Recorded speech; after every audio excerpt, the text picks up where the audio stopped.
Good morning and welcome to Live Jai-Alai in the Magic City on YouTube's Jai-Alai Channel.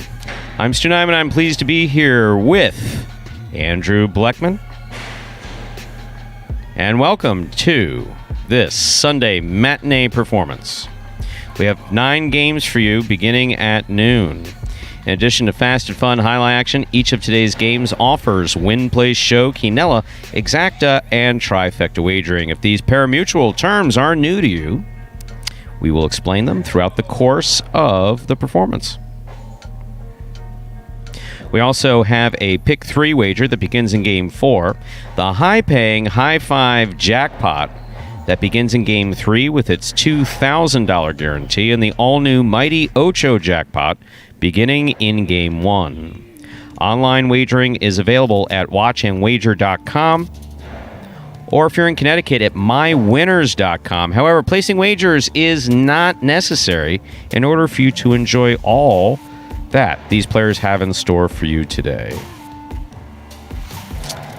We do have a scratch in today's performance. A scratch occurs when a player who has been scheduled to play in the performance, that they're in the official program, has been scratched for a health reason or an injury. Number 30, Diaz, is scratched in today's performance. This is going to be a complete rundown of the scratch of Diaz as it affects today's performance in its entirety. Let's begin with Game 1, Post 1. Scratch Diaz, replace Diaz with El Barba. Game 1, Post 1. Scratch Diaz, replace Diaz with El Barba. Game 2, Post 7, scratch Diaz, replace Diaz with Bueno. Game 2, Post 7, scratch Diaz, replace Diaz with Bueno. Game 3, Post 5, scratch Diaz, replace Diaz with Ikeda. Game 3, Post 5, scratch Diaz, replace Diaz with Ikeda. Game 4, Post 8, scratch Diaz, replace Diaz with Wello. Game 4, Post 8, scratch Diaz, replace Diaz with Wello. Game 5, Post 6, scratch Diaz, replace Diaz with Legend. Game 5, Post 6, scratch Diaz, replace Diaz with Legend. There are no scratches in Game 6. Game 7, Post 7, scratch Diaz, replace Diaz with Ron. Game 7, Post 7, scratch Diaz, replace Diaz with Ron. That's the scratch of Diaz as he affects today's performance in its entirety.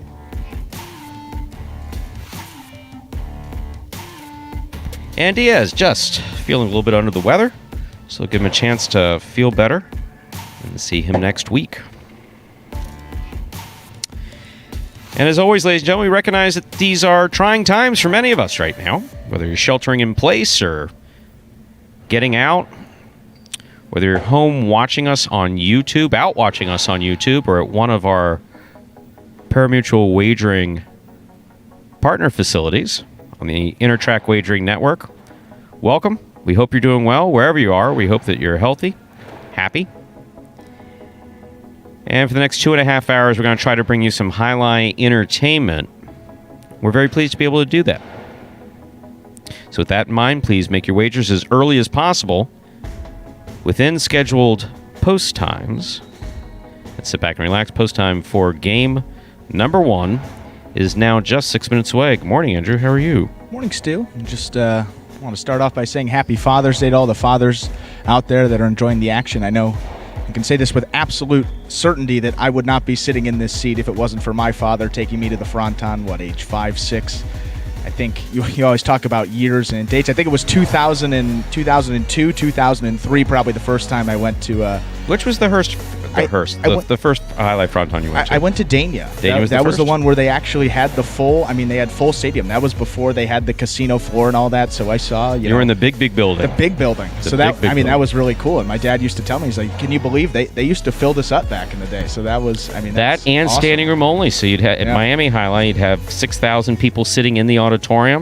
Yeah. And up to another $8,000 standing room only off to the sides and in the back room. Yeah, once upon a time. Once upon a time. So yes, a very special day, and like you said, certainly would not be here. And I think a lot of people, I speak for a lot of people as well, that it's a very familial game. It sticks in the family. You got a couple of guys on the rosters their fathers played, so obviously very special day for them, and we'll see some of those guys in action today. And before we get to that action, we got that spectacular 7 video for you that we start every performance with that will explain the scoring format for the first 8 games of this performance. Take a look.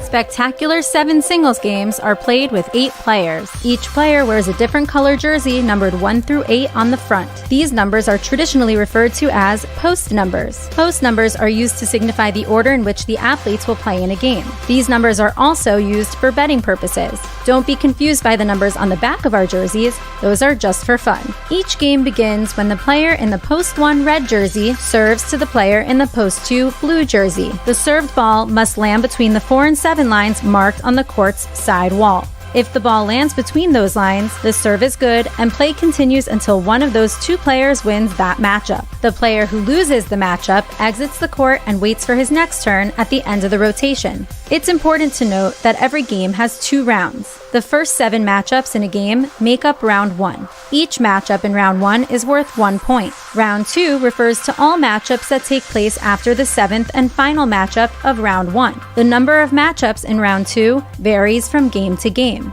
And in round 2, each matchup is worth 2 points. The first player to earn 7 points wins the game. Okay, so we're in store for a pretty big Sunday here. We got those awards, the Golden Cesta given to the player that earns the most singles wins throughout the week. We got the top doubles team of the week to give out, so a lot of stuff. But we always start with the Golden Cesta award because we start off game number 1 is a singles game. So this week, we mentioned at the end of the broadcast, going to go to one of those, certainly one of the top 3 guys on the roster here. You got Douglas, you got Carballo, and you got Ron. All 3 guys very deserving of the Golden Cesta. All of them have been playing very well this week. I mean, Douglas has been playing well all season long, but his first opportunity to take home his Golden Cesta in the 2020 season after about 20 or so last year. Carballo took home a couple Golden Cestas in 2019, looking for his first in 2020, and Ron joined the team late in 2019. And in one of his first few weeks, just absolutely stormed through the competition, even Douglas, and took home at least 1 Golden Cesta. But for the 2020 season, these guys yet to get on the board in that department. So going to someone that is very deserving of the award in this Week 8. And all 3 of those guys, Douglas with 4 singles wins on the week, Carballo 4 singles wins, Ron, of course, 4 singles wins. All of them are tied going into today. First time you're going to see any of those players in action. I believe you're going to see them in singles action Game 6. Looking at that lineup in Game 6, you see Ron playing out of post 7, and then you're going to get Carballo, Ron, and Douglas in all of those singles games to close it out, Games 8 and 9. So those feature games to close it out for you, always the best games, and something a little more for these guys that are playing for here on this Father's Day Sunday.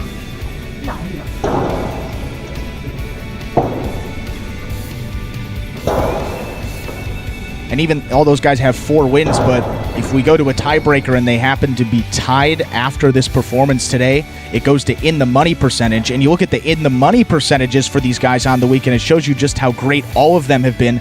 Douglas, 70%, Carballo, 78.5%, Ron, 73% in the money. So not only are they getting the wins, but they are placing and showing. So always getting in the top 3, and that just solidifies the week that they're having and just really shows how well that they've recovered. Ron been dealing with some injuries, looks to be back to almost full health, just throwing the ball incredibly hard, moving around on the court very well. And Douglas, we talk about him all the time. You know what he's capable of. And Carballo, one of the streakiest players on the roster. He's in one of those streaks where he is just unstoppable, both singles. I mean, you see he's doing well in singles here, but doubles as well. Him and Juice have made a terrific comeback in that. And we'll update those doubles standings when we get to it before our first doubles game, game number 3. So now with less than a minute to game number 1, I invite you to sit back, relax, and enjoy the action for the day. And another reminder again that Diaz is scratched in game number 1. Scratch post 1 Diaz. Replace him with number 77 El Barba. That's post 1, game 1, scratch Diaz. And replace him with El Barba.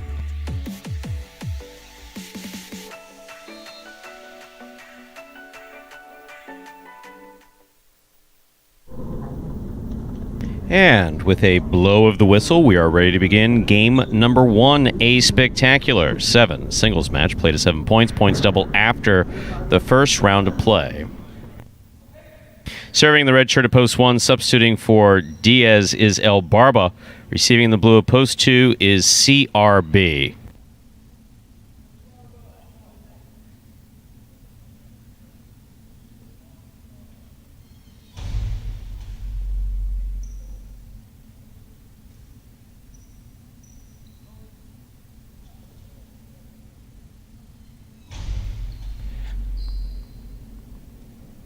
And we'll wait for one more referee. Now, if I were Robin and I was getting hit as much as, targeted, I might be a little reluctant to come on the court, too. Anyway, let's begin. El Barba serves. We begin game 1. Good catch by El Barba at the 8 line. CRB from the 9 line.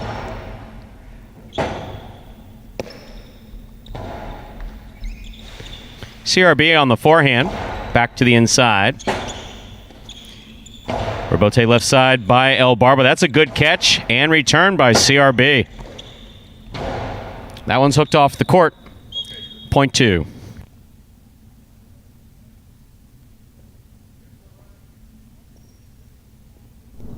White shirt to post 3. Cool Fitness receives.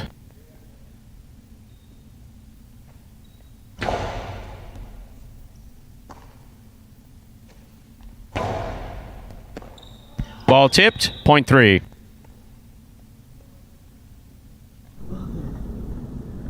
Now receiving in the green shirt at post 4. Vuelo.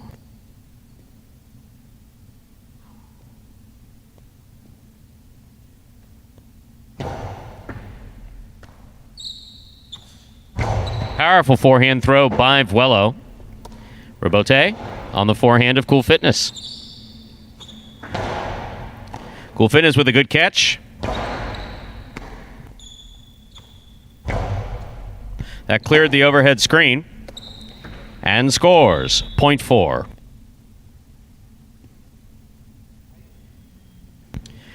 Our next matchup has the green shirt at post 4 Vuelo serving to Lamonte wearing the black shirt at post 5.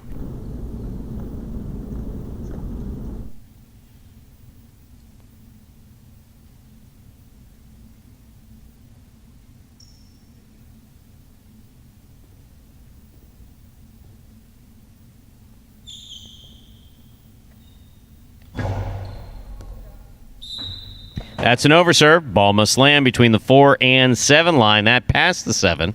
This point goes to the 5. That doesn't matter. They should be looking at it. Here's the yellow shirt at post 6, Juice.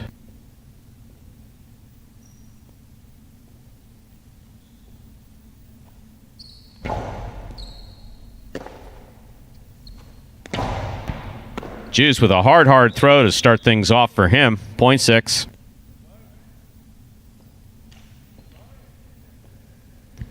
Now receiving, pink shirt at post 7, Legend.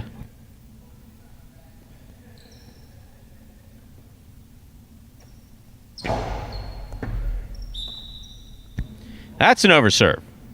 Point 7. Here now to complete the first round and receive, purple shirt at post 8, Assier.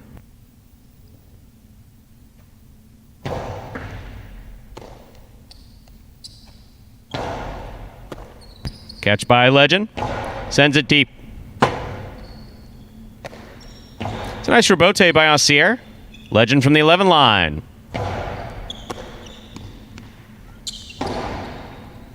Low and hard's going to score 4. Assier, point 8. That completes the first round of play. All matchups are now worth 2 points through the end of the game. First to return in the second round, El Barba.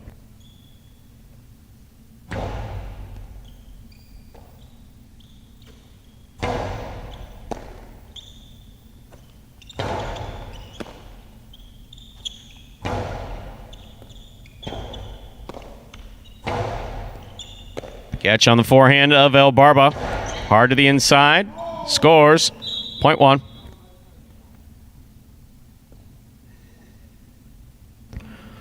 One with 2 points. Here's post 2, CRB.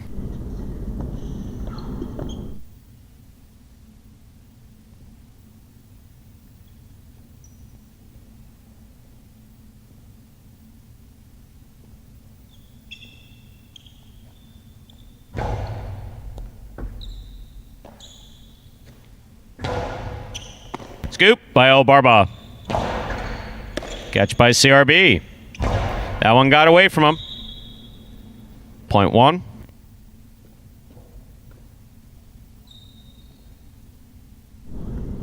El Barba has 4 points. He serves to the returning 3-post in the white shirt, Cool Fitness.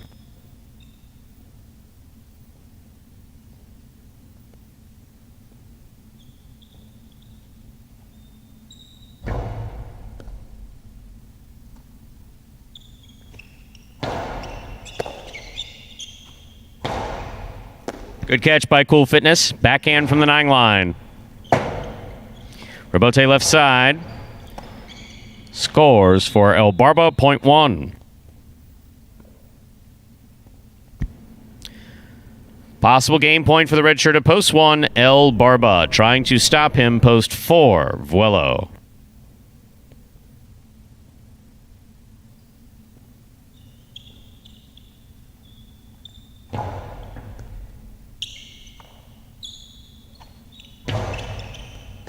Good catch by El Barba.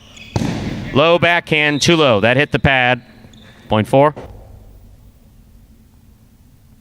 Play continues. 4 on the board with 3 points. Here's post 5, Lamonte.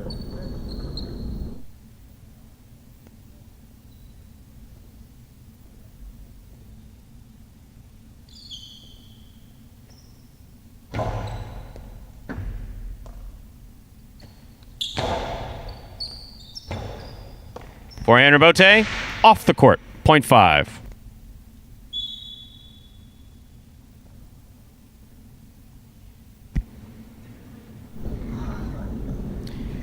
Juice receives, yellow shirt at post 6.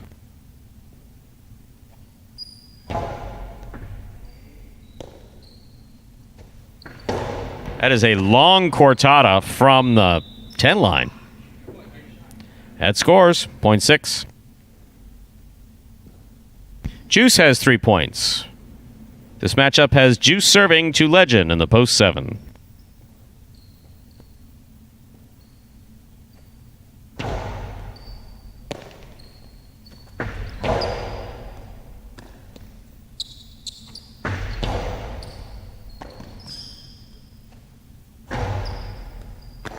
Juice from the forehand.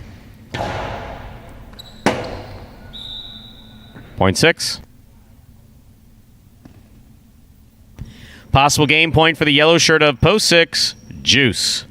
Trying to stop him, Assier.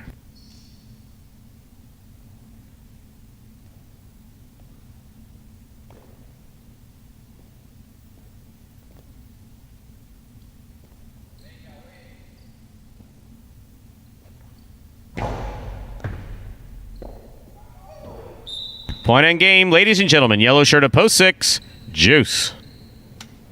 6 wins it, 1 places, 4 serves to 5. This is a playoff for 3rd place.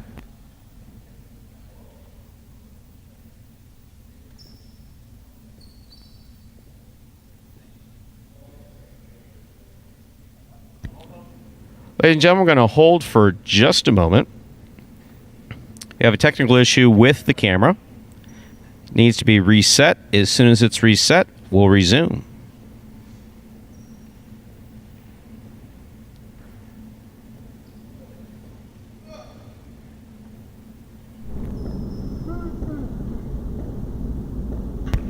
Once again, technical difficulty with the camera. Just takes a minute to reset.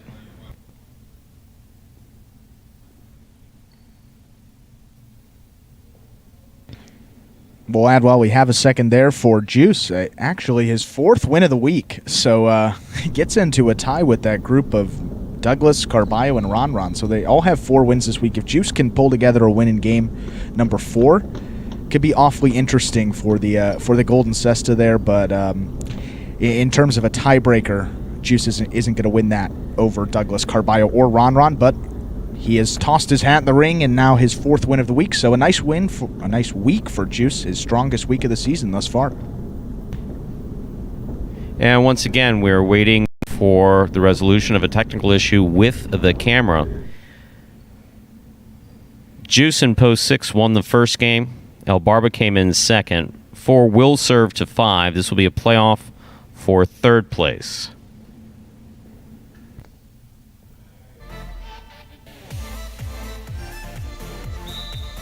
Camera's been fixed. This is the playoff.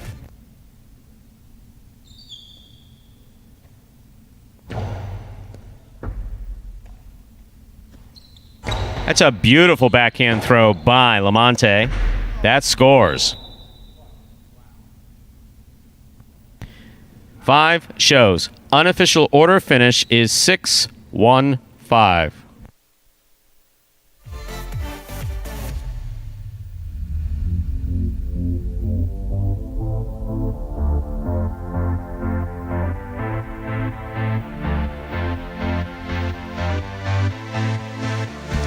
Results are official. Coming in first, post 6, Juice. Taking second, post 1, El Barba. He was substituting for Diaz.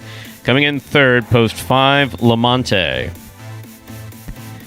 6-1-5, the official order finish for Game 1, and we'll have your prices up in just a moment. Lots of moving parts here. You know, we have the AV folks, and then we have the camera folks, then we got the mutual folks, we got the highlight folks. I guess we're kind of an offshoot of the highlight folks. I was going to say there's a lot more that makes this. I mean, you don't really see the behind the scenes. There's a lot that goes into this whole production here, and everyone's working together there. So when one little part of it goes off, I mean that's the whole thing. It could be a little camera angle that goes off, and then we got to stop play. But we fixed it. And then some people are saying there sometimes you need to refresh your screen if you're getting a little pixelated there. But good, we got it back, and we got a lot more highlight to go for the rest of the day. Prices from Game 1 are up on the board. The $2 Quinella 1-6. Quinella first and second in any orders. That's 1-6 or 6-1, 35-40. The trifecta 6-1-5, 370-340.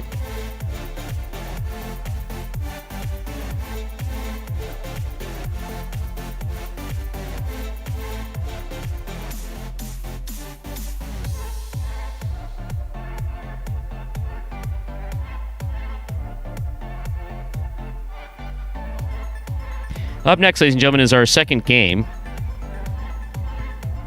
A spectacular 7 singles match. It's played to 7 points. Points will double after the first round of play. There's a scratch. Game 2, post 7. Scratch Diaz, replace Diaz with Bueno. Game 2, post 7. Scratch Diaz, replace Diaz with Bueno. Post time for Game 2.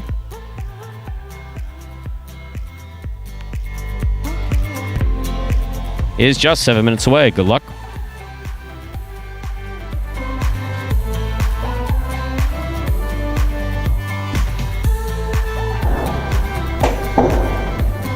Forwarded a question asking the link to bet. Actually, came from Brent. We would love to see that video until we see the video of the highlight. We'll maybe have to withhold the link to bet, but no, actually, watchandwager.com. Watchandwager.com is the link to bet, or My Winners if you're in Connecticut, I believe, Stu. That is the website out there. My Winners. And then, unfortunately, if you're in some states, you can't bet highlight, but that's why we got the Fantasy Highlight game to play along with, fantasyhighlight.com. Well, not the only reason, but if you can't bet, that's a good way to stay involved in the action, fantasyhighlight.com. And that'll close out today as well. We will update you as we do every Sunday. The scores will be updated after Game 6. So we'll have that final doubles game, and then Games 8 and 9 will be the only things left to be added to those point totals. So you can have the most up-to-date standings, because we have to do all of that by manually. So we'll give you as up-to-date statistics as we can for standings for that Fantasy Highlight game, which will come between Game 6 and 7. So check at the start of Game 7 to see those updated standings there. And so now game number 2. I'm making a prediction here in Game 2. Bueno is... No. Don't do that. No predictions. No, you can make a prediction. I'm kidding. No, I'm just saying it's the surest way. Because it's the surest way. Sorry, before you make your prediction, I mean, look at yesterday. Yeah.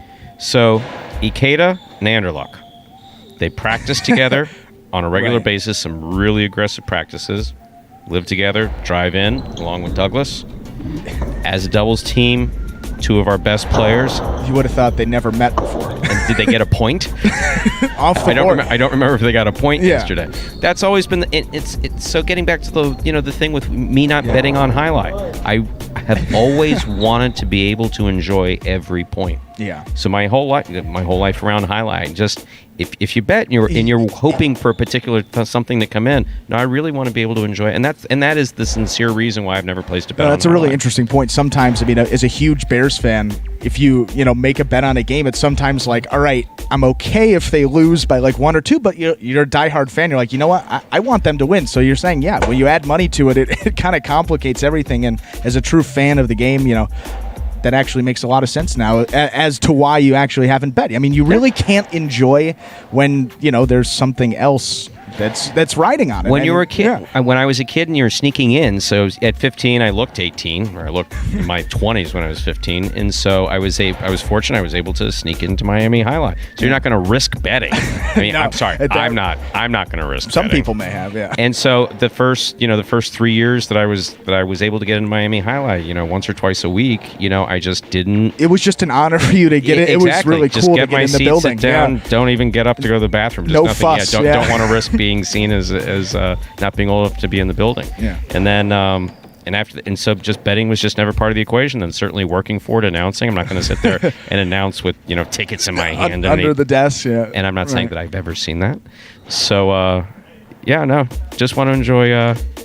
Enjoy the action, absolutely. But yeah, back to the prediction. So this is very unrelated to betting and very I think this guy Bueno, okay, he's really been struggling these past couple weeks ever since he won the Golden Cesta. The Golden Cesta may be the new Madden curse of old.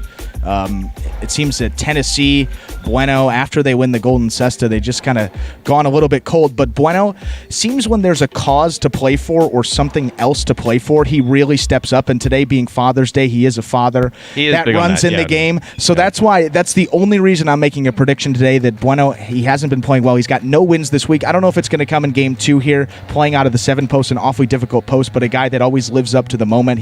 When there's something else, like we're saying, he usually plays his best highlights. So that's the only reason why I make that type of prediction here on this Father's Day. It's okay. I think it's absolutely valid. And we'll see what happens. Absolutely valid. And then in the next break, I'll tell you a little something about Tennessee and an adjustment he's made to his entire game. How about that? We're ready to begin game number 2, a spectacular 7 singles match. Play to 7 points. Points double after the first round of play. Serving in the red shirt of post 1 is Vuelo. Receiving in the blue of post 2 is Cool Fitness.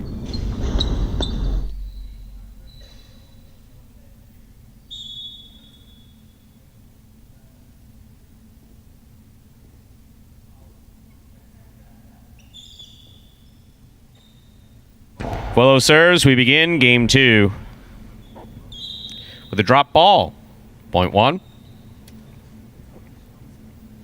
White shirt of post 3 receiving. Here's El Barba.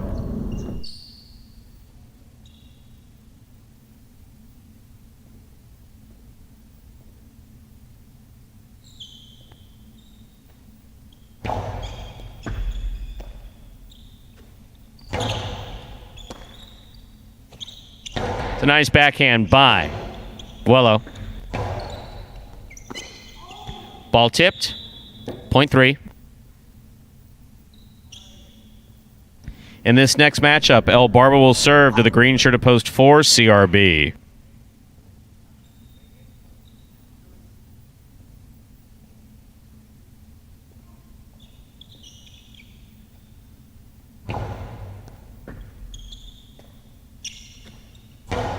Powerful backhand thrown by CRB. El Barba on the rebote. Clipped the side walls in the middle of the court. Forehand rebote. Had enough on it to get to the front wall and score on the second bounce. Point 3.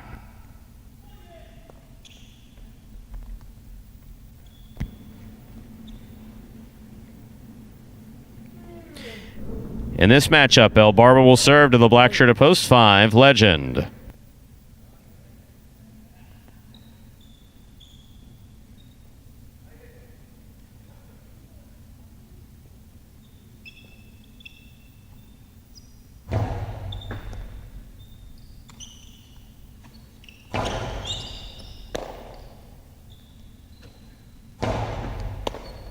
Great catch by Legend. He goes deep. Rebote by El Barba. Catch by Legend.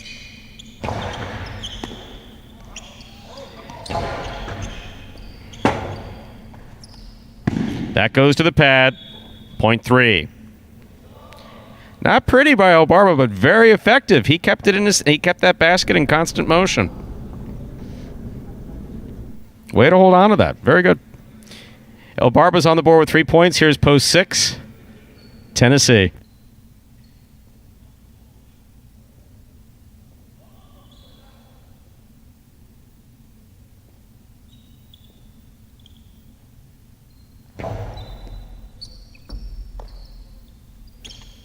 Powerful, powerful backhand by Tennessee.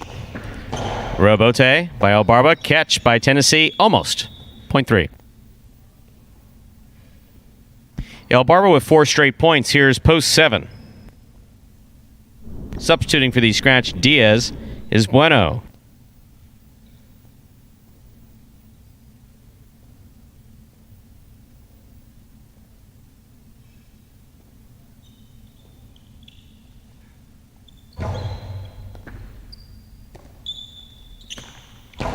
Strong backhand by Bueno.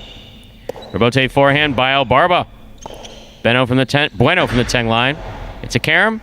It lands off the court. Point 3.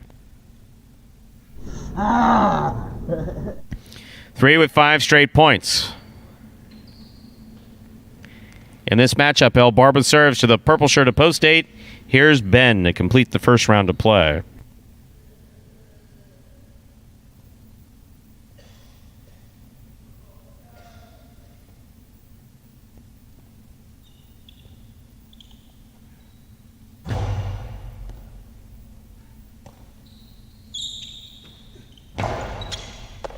Good catch by Elbarba.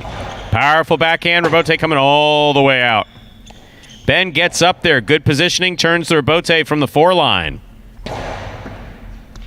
Excellent play by both players. Getting exactly where they need to be to make those plays. Point 3. We're in our second round. All matchups are worth 2 points. Cool Fitness is the first to return. This is a possible game point here for Elbarba.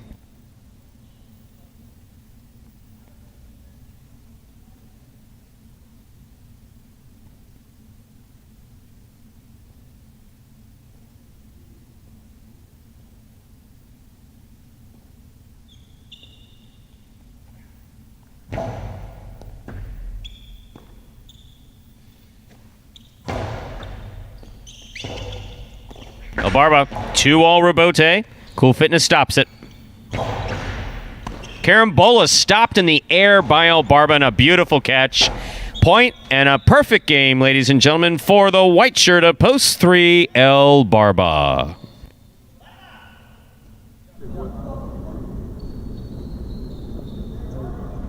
Three wins it, 1 places, 4, 5, 6, 7, 8, and 2 will pair off and play off for third place. 4 first serves, 2, 5.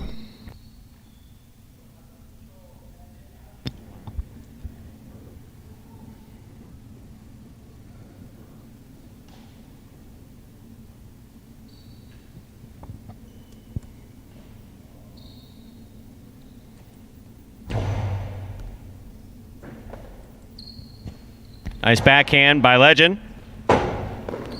Way to hang in there, CRB. That landed in. Carambola, well positioned by Legend to score, point 5. 6 now serves to 7.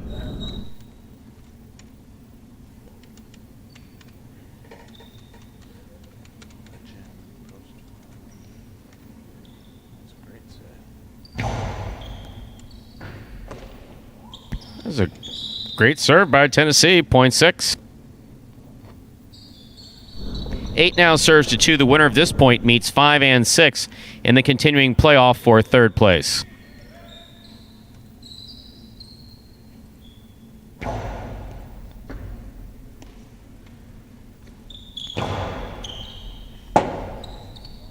Robote by Ben. Catch almost made by Cool Fitness. Point 8. 5, 6, and 8 playoff for third place. 5 first serves to 6.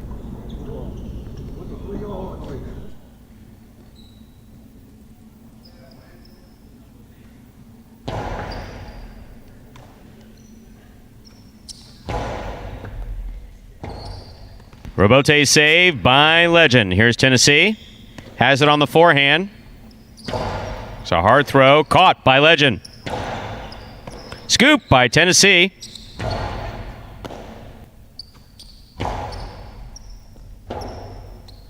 Forehand Robote by Tennessee. Nicely played and scoring. Point 6. Tennessee has 4 points and a possible show point here. Trying to stop him, Ben.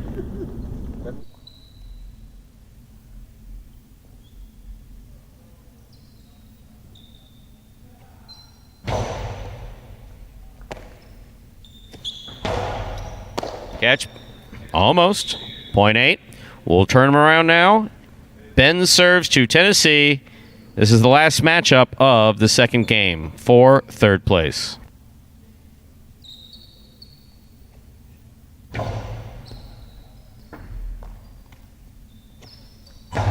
Powerful backhand, a little too powerful. That hit the overhead screen. Point and show to post 8. Ben, unofficial order finish 3-1-8.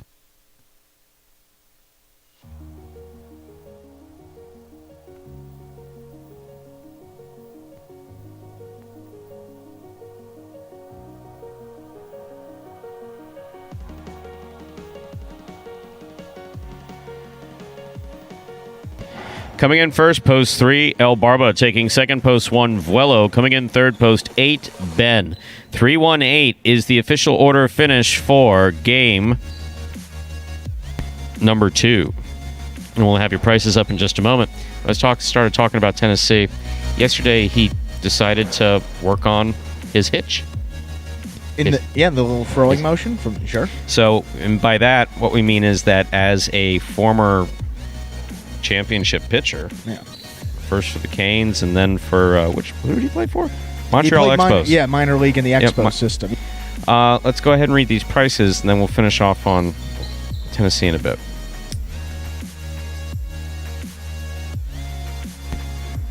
$3-1-8, the official order of finish for Game 2. $2 Quinella. Quinella's first and second in any order. That's 1-3 or 3-1, 26-20. Trifecta, 3-1-8. That's a first, second, and third place finish, 629-60. Up next, ladies and gentlemen, is game number 3, a spectacular 7 doubles match. Played to 7 points. Points double after the first round of play. There is a scratch. Game 3, post 5. Diaz continues to be scratched in all his scheduled appearances. Game 3, post 5, scratch Diaz. Replace Diaz with Ikeda. Game 3, post 5, scratch Diaz. Replace Diaz with Ikeda. The post 5 is now Ikeda and Anderluck. Post time, 6 minutes away. I really got the name El Barba from Coach JR. You know, like the first day I came into practice, he was like, "Oh, La Barbas." You know, he called me the beard. And, you know, it kind of just stuck. The most frustrating aspect of Jai-Alai for me probably would be anticipation. Because the ball's going so fast, you don't have time to wait to see where the ball's going to be thrown. It's frustrating, you know, but at the end of the day, I'm playing a sport for money, okay? My goal is to go out there, win every point, as soon as I step on the court, win the game, and call that game a day. You know, that's it.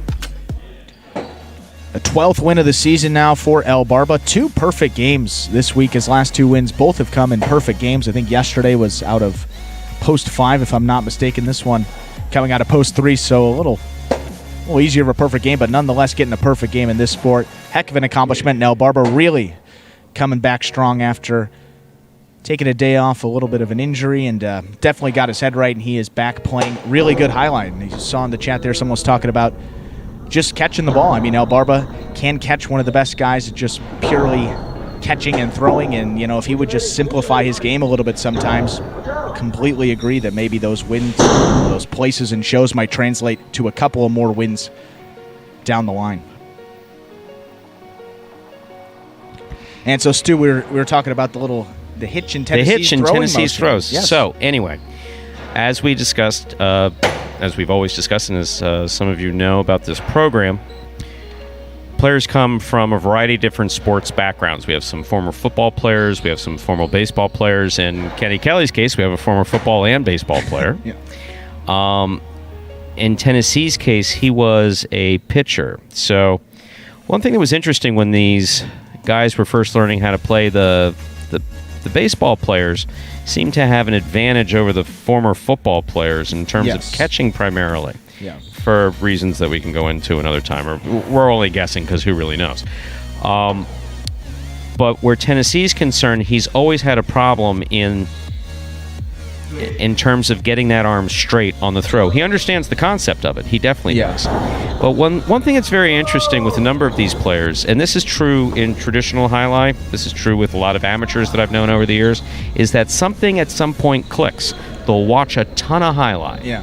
They'll practice. They'll do all, and they know that they should do things a little bit better. And then one day, just a little something clicks.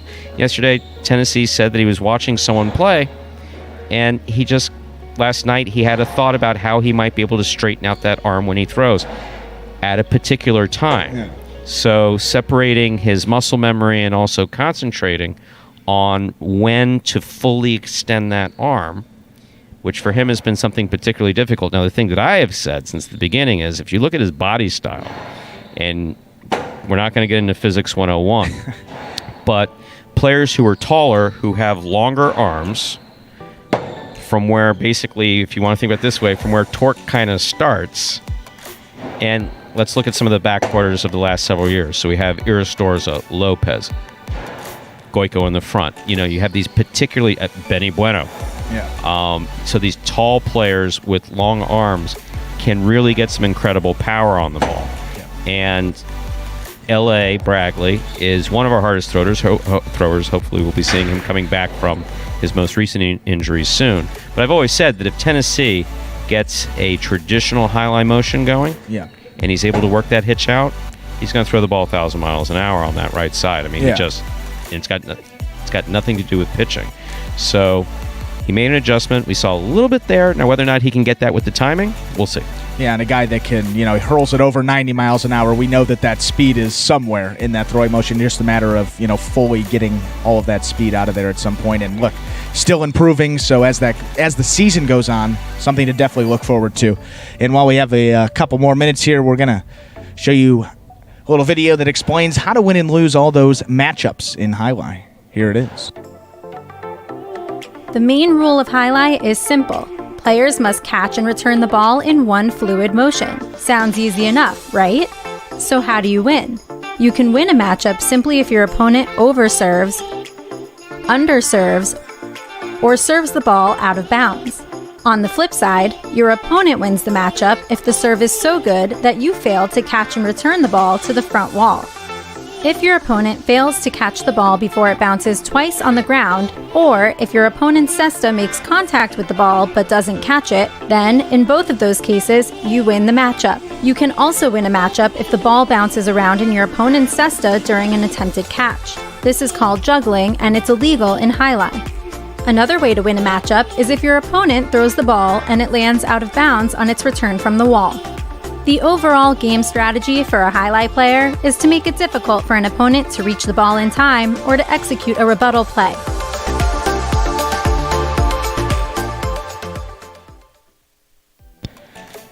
And we got one scratch again. Just a reminder of the scratch game 3, post 5. Scratch Diaz, replace Diaz with number 23, Ikeda.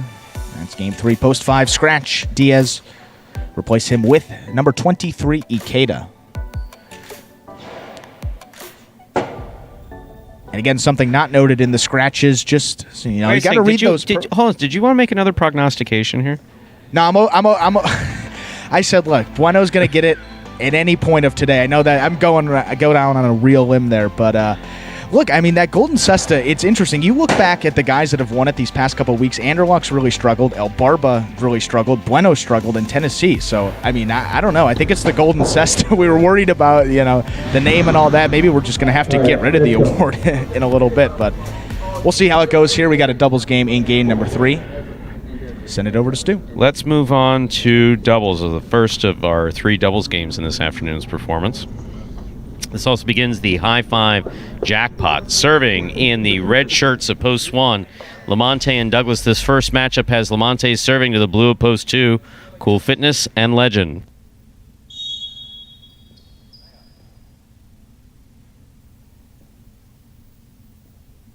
There's the serve. We begin game 3.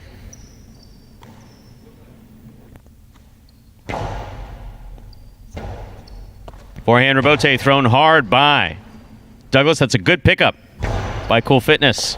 Douglas from the 9 line. Ball missed in the backcourt, point 1.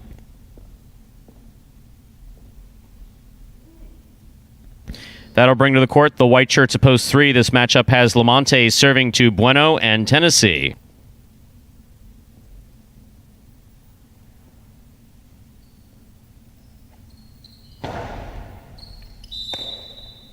Underserve. Ball must land between the 4 and 7 line. That fell short of the 4. This point goes to post 3. Bueno now serves to the green shirts of post 4, El Barba and Ben.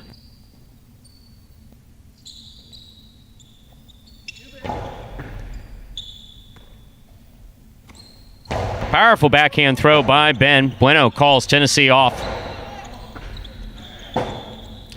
Ben, rebote, overhead screen. Point 3.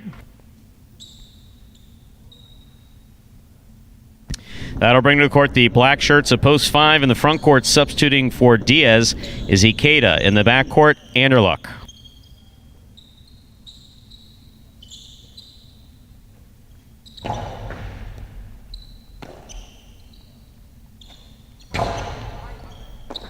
Ball tipped in the backcourt, point 5.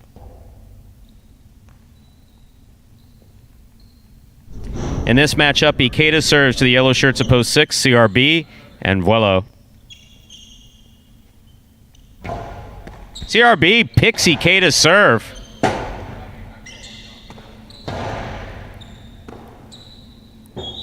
Point 5.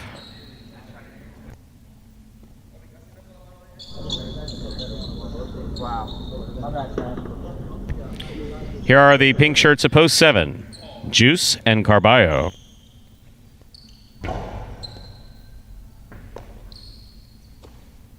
Carballo with a powerful backhand caught in the air by Anderluck.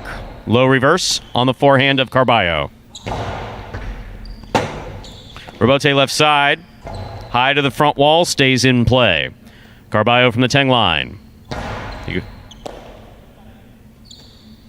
Powerful forehand throw by Anderluck. Carballo, rebote, clipped it.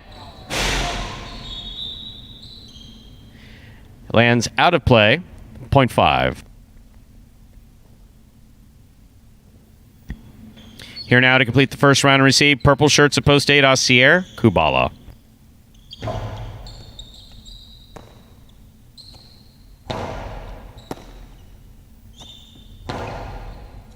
Kubala on the forehand at the 9 line. Anderluck makes a difficult catch at the side wall. Ball tipped, point 8.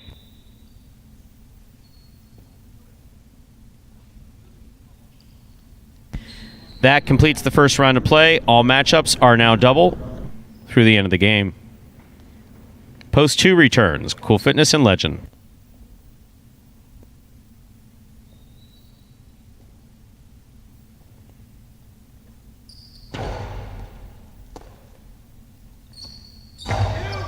Powerful backhand by Cool Fitness.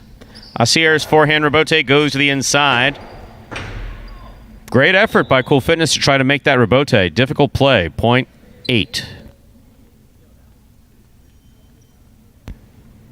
8 with 3 points. In this matchup, Asier serves to post 1, Lamonte and Douglas.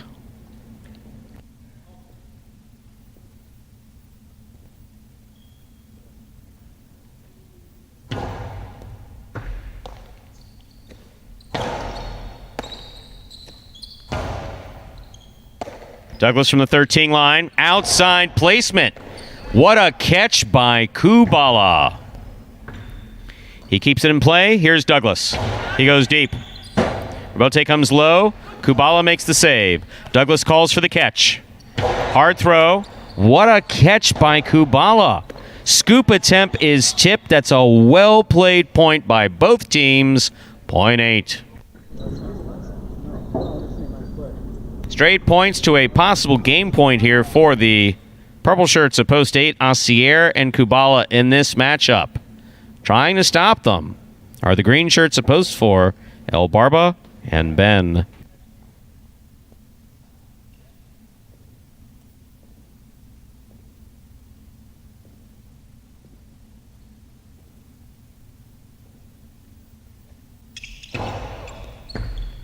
Ben gets in there to make the catch on the left side. Kubala on the forehand. El Barba reaching out. Stops it. Returns it. Catch by El Barba. Almost that's point. And a perfect game to the purple shirts of post 8, Asier and Kubala. No playoff here. 5 places, 3 shows. Unofficial order of finish, 8-5-3. Your prices will be up in a moment.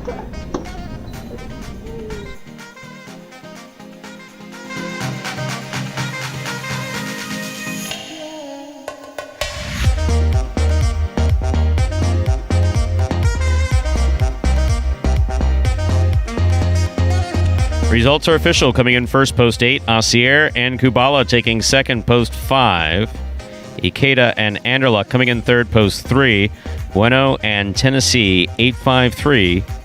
The official order of finish for Game 3, and we'll have your prices up in just a moment. You never know when someone's going to take off. Look, they played great. $1 Quinella. That's a $1 Quinella. 5-8 or 8-5. Quinella first and second in any order. $126. That's nice. So, trifecta, first, second, and third place finish. 8-5-3, $952. That's also nice. An exacta. Exacta, 8-5, first and second in order. $158.20. And even the win price, 8 to win. Returning $27.80, so a $2 bet on 8 to win returns $27.80. Beautiful payoffs for Game 3. Up next, ladies and gentlemen, is our fourth game, a spectacular 7 singles match. Play to 7 points. Points will double after the first round of play. Diaz was scheduled to play in Game 4. He remains scratched. Game 4, post 8. Scratch Diaz, replace Diaz with Vuelo. Game 4, post 8. Scratch Diaz, replace Diaz with Vuelo. Post time for Game 4 is 7 minutes away. Yeah, I really like the way that Kubala played that game, and we talked about the guys that were in the running for the Golden Cesta. You see Douglas, Carballo, Ron, a couple big name guys off the list there. You got Ikeda and Kubala, meaning that, there's not enough wins to go around for everyone on the week, so those two guys are struggling a little bit. So good to see Kubala there play really well in that doubles game. I mean, Douglas was, when Douglas gets in that rhythm, throws it, 1,000 miles an hour, he's pretty tough to seat him back down on the bench there. But Kubala hung in there, played really well, and sometimes for him he doesn't have, physically doesn't have a lot of strength, doesn't really try to kill it that much, just really rallies, is consistent, really good at catching it, and for him to get the win there, that was good for his confidence and should translate back into those singles games in probably even next week a little bit. Something interesting's come up. So, it's important for folks to understand that, you're willing to participate. And obviously, I got to watch a little bit of highlight and talk into a microphone. And as you know, this is a new experience for me. All this talking is definitely a bit new. So, and also glancing down at the chat, I do check it, as do you. But the way it typically works is, we'll filter responses usually through our executive producer. And however, I did glance down and see that Roland, who, Roland formerly played at Hartford Jai-Alai, so knows the life of a Jai-Alai player. Yep. And obviously this is a different version of it. So I didn't look at the specifics here, but I folks can read it for themselves. But I believe there's a $25 sponsorship potentially out there. Yeah, and looking back through here. Roland, thank you very much. We obviously appreciate that. I know the players do too. Way it works is like this. Obviously, it's Jai-Alai, so anything coming to the players that doesn't come through payroll, we'll see I about was gonna that. say, However, however, it's a nice thought. It is a very nice gesture. I'm going to be out on Thursday. Yeah, I've had enough. Stu's gone. He's I've- going to the I Caymans, love and it. he may stay there. I've looking at some properties. I love it. Oh no! I'm definitely not going to the Caymans. If I was going to the Caymans, it would be questionable whether or not I would be coming back. But no, I will be away on Thursday, and when I get back, we'll discuss it with management. So we'll run it by management. That'd be interesting. And there's always, when that food conversation comes up, start to get a little bit hungry. Because it's a gift certificate for food, and it's like, hey, there's that lunch period. Well, on Saturdays, it's going to become significant because remember, the one performance is at 12, the next performance is at 8. There's a there's a lot of time in between there. It was a while between 12 and 7. So. Yeah. But Roland, thank you very much. Very nice offer. I was going to say that's a very generous offer, and of course he didn't say anything about the announcers. Nothing. Nothing. Chop liver. Nothing. No. We do something wrong, we hear about it instantaneously. It's okay. Now, I mean, put in a wrong result. Bam! People are that is something from announcing. They're quick. No. That surprises me. I will say this, and this is, don't get me wrong, this isn't me sitting back and saying, "Oh, you're too young to know," because back in my day. No, when you're you're announcing. Picture one of the other frontons. Yeah. So you have let's say 1,200 people or 1,300 people sitting in the audience, and you put up the wrong point on the tote board. Ooh. That big old-fashioned tote board. It's like the replay in the NFL when the challenge is wrong. It's like, anybody who's announced Jai-Alai has heard this. Hey. Starts off with one hey, moves to two hays, and then there's a chorus of hey. And it's like, and the first thing that happens is you look up and say, uh-oh. Yeah, and then we talk about the heart beating out of your chest. What did I tell you when you first started announcing last year?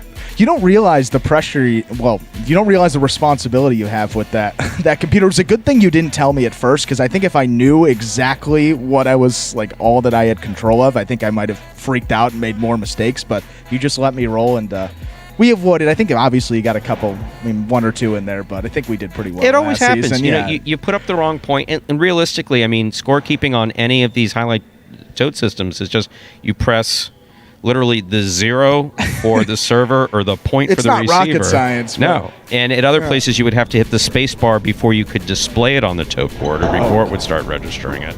Here, it's right away. The one point you don't want to assign a point when it's the last point. It's gonna calculate prices on I don't think we've ever don't want to do that. Yeah, I don't think we fortunately. Put this way, you just drop everything. You stop announcing. You call mutuals and say, "Don't do anything." I feel like it's usually in those games. Sometimes earlier games, underserve, overserve, and then hit the wrong button. You may be a little distracted, but fortunately, look. Great system, and when we do make a mistake like they saw there with the cameras, everyone, someone notices. We got people watching all the cameras, and they're quick to point it out. And Roland clarified that he's not the Roland from Hartford. He is a Roland from Hartford, but still knows a ton about Jai-Alai. So, is there a difference between the and a? The article, very important. Lots of people. Lots of Rolands. Lots of people have played Jai-Alai over the years. They really have. Not so much these days, but let's blow the whistle here so we get the players' attention. And we're ready to begin game number 4, a spectacular 7 singles match played to 7 points. Points double after the first round of play. Serving red shirt at post 1, Juice. Receiving blue post 2, Asier. And player manager usually calls players to attention. Just occasionally I have to because he steps away. So I don't just sit here and arbitrarily blow the whistle when I feel like it. Right.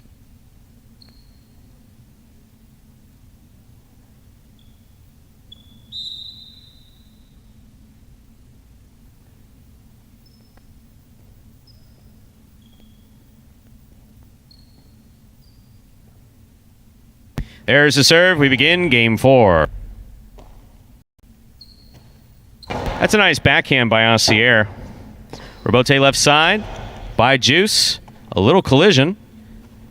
Didn't interfere with Asier's ability to catch the ball. He scores. Point 2.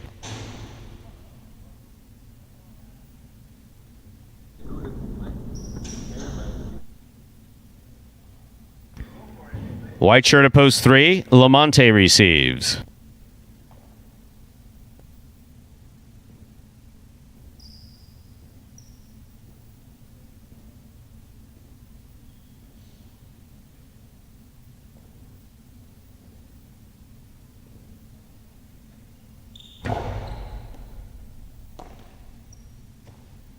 Backhand to the inside by Lamonte. That's a great catch by Ausier. Point 2. Green shirt of post 4 receives. Ausier serves in this matchup to Cool Fitness.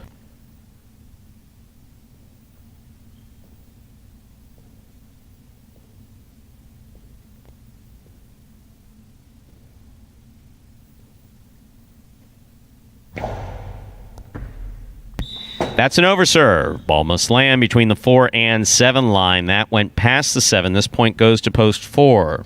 Cool Fitness will now serve to Legend wearing the black shirt of post 5.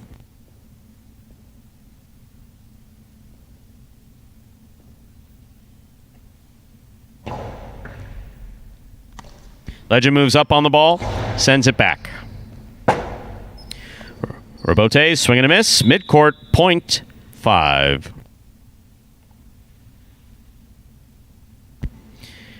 Here's post 6 in the yellow shirt, El Barba.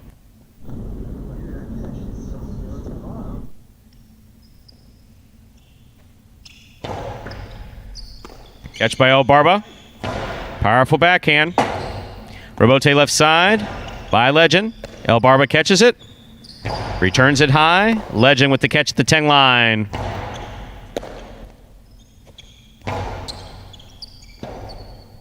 Robote forehand by Legend. Nicely played. El Barba at the side wall on the forehand and an outside placement that follows. That was a perfectly placed shot from the forehand of El Barba. Well thrown, point 6.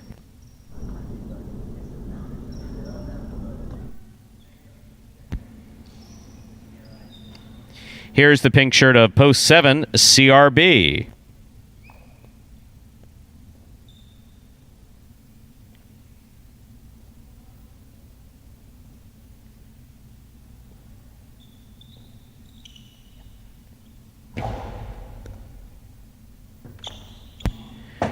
Point 6.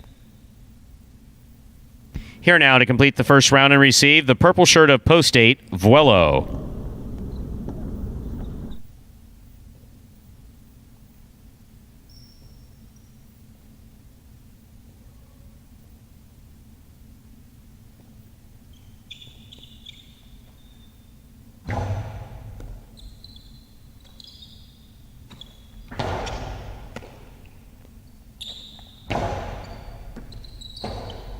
Robote left side by Vuelo. Good catch by El Barba. Carom by El Barba. Another really well-placed shot's going to score. Point 6.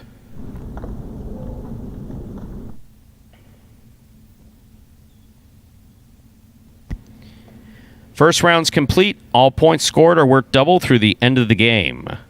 Here's post 1, the red shirt, Juice.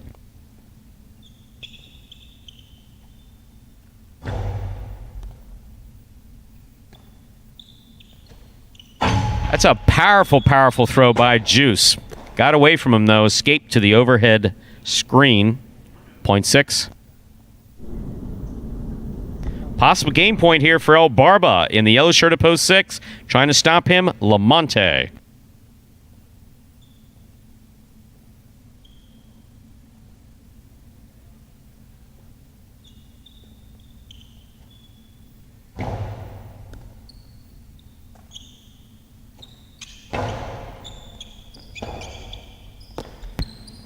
There's the rebote by El Barba. Catch by Lamonte.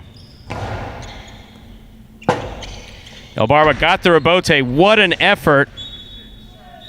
I hope everybody's okay.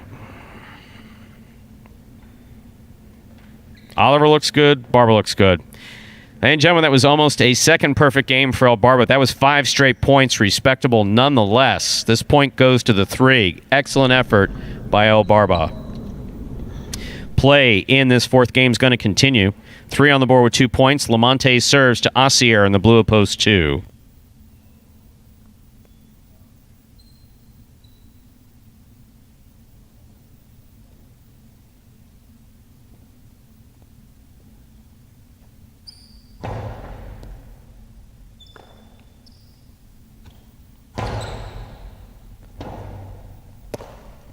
Forehand rebote gets away from Lamonte. Point 2. Asier has 4 points. In this matchup, he serves to Cool Fitness wearing the green shirt of post 4.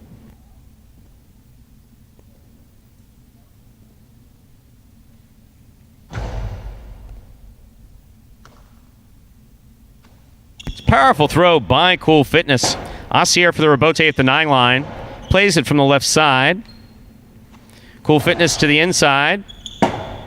Point 4.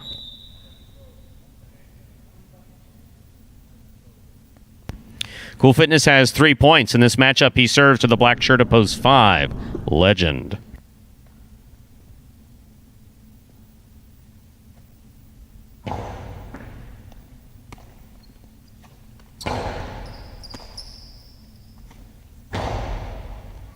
Good catch by Legend.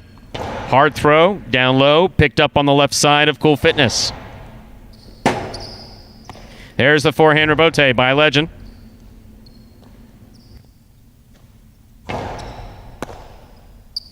Legend goes deep from the right side. 2-all. Does not open up. Legend's got it. Well played point by Cool Fitness and Legend. Point 5.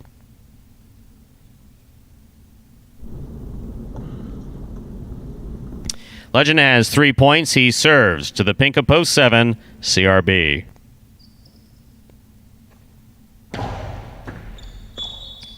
Under serve. Point 7.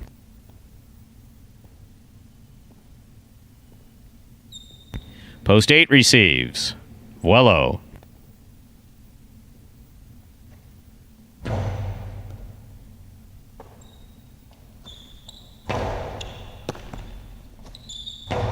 Powerful backhand.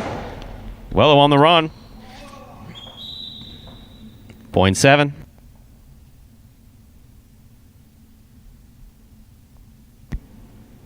CRB is on the board with 4 points in this matchup. He serves to Juice in the red of post 1.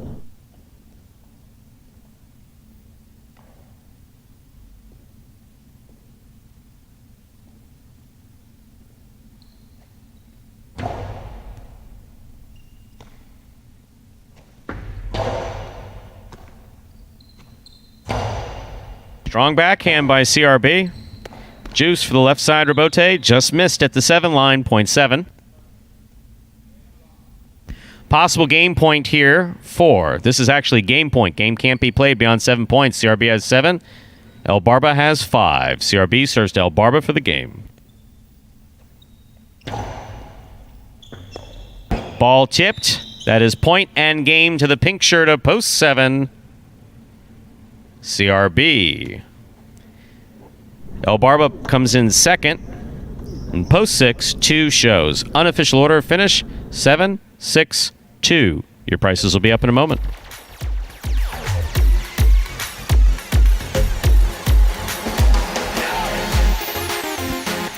Results from Game 4 are official. Coming in first, post 7, CRB. Taking second, post 6, El Barba. Coming in third, post 2, Asier.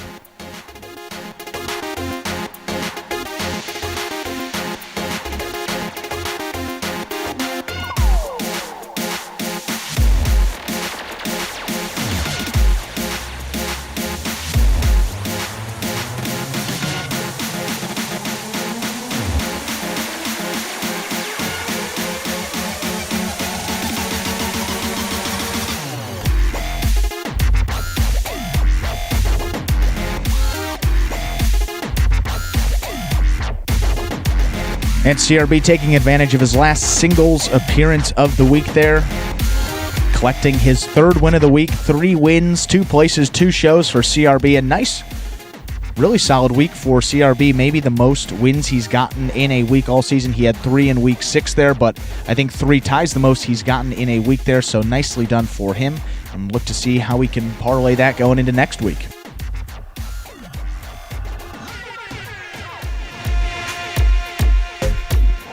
Usually when you see these hold all tickets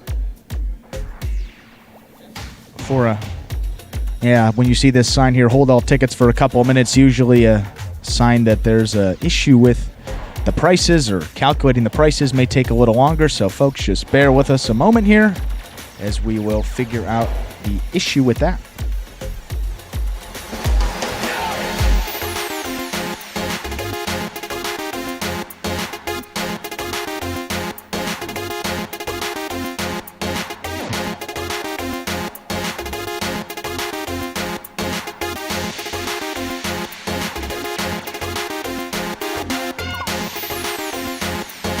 Yeah, so just to explain what's going on, this is all through a computer system, the numbers and the finishes. So looks like there was an issue with the transmission, and Stu's got to put the correct numbers in there and tally the points, and then goes up to the tote system so they can display all the prices and calculate all the betting information for you guys. And it looks like Stu transmitted the information again, and it looks like we are good to go, and those prices should be coming up on your screen now. That's the first time I've ever had to do that. I was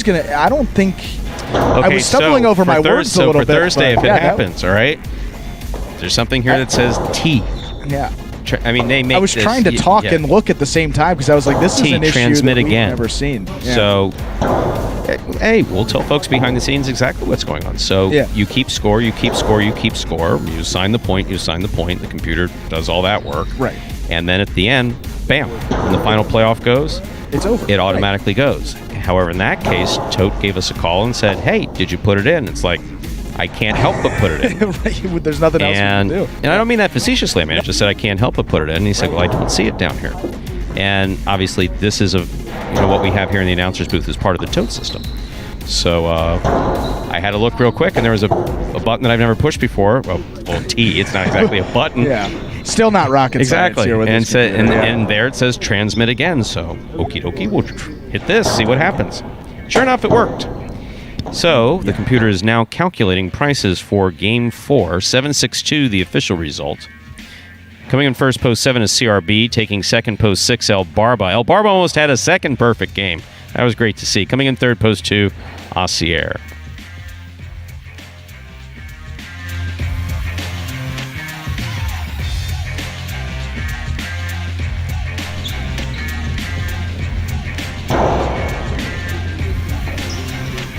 And the one thing I was interested in, and I was going to say, this is a very unique Quinella combination, however you want to say it. The 6-7-7-6, I think, is one of the hardest, if not the most difficult combination to come in Highlight.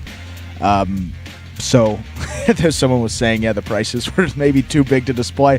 That's why, they broke the computer. They broke the computer. They've never come in with the 6-7 or the 7-6. But there are a couple refunds, yeah. There are big prices. There we go. The Quinella 6-7. That's 6-7 or 7-6. $2 price, $49. 7-6 exacta, $102. Usually we don't always read the exacta, not for any particular reason, just usually read just the Quinella and trifecta. And the 50-cent try price. So that's 50-cent try price, 7-6-2. First, second, and third place finish, $421.30.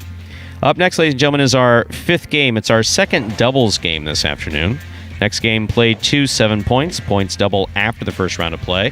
Diaz is scratched in all his scheduled appearances today. That affects Game 5, post 6. Scratch Diaz, replace Diaz with Legend. Game 5, post 6. Scratch Diaz, replace Diaz with Legend. Post time for game number 5 is just 7 minutes away.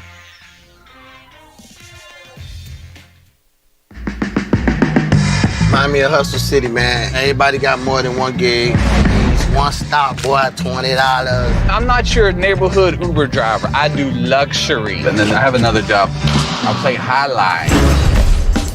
I have this crazy idea. Do you think we could send something out to all the ex-athletes for the last 20 years and say, we're looking to hire and train highlight players? When I first got the email, I thought it was pranking me. I need some clarity on this. I went on YouTube and I Googled highlight. I was like, Jai-Alai. They paying us, man, and we can win big money. Let me see what this is all about. That's what you gotta do. Get some money. The players taking the court are all athletes you may recognize. Baseball, football, track and field. Having the work, played Division I sport, and then I had a child on the way, so I dropped out. The crack era was tough. Sports in general was a way out of our environment. It's really game time now, man. blood, sweat, and tears. We got the streets on fire. This is gonna be the first time that my kids will be able to sit in the audience and root for their father. Born and raised in Miami. Who wants it more? This is a sacrifice I think is going to pay off in the end. This is a dream for me. I gotta win. Can't get drama better than this. Highlight became the new hustle. Let's get ready to play.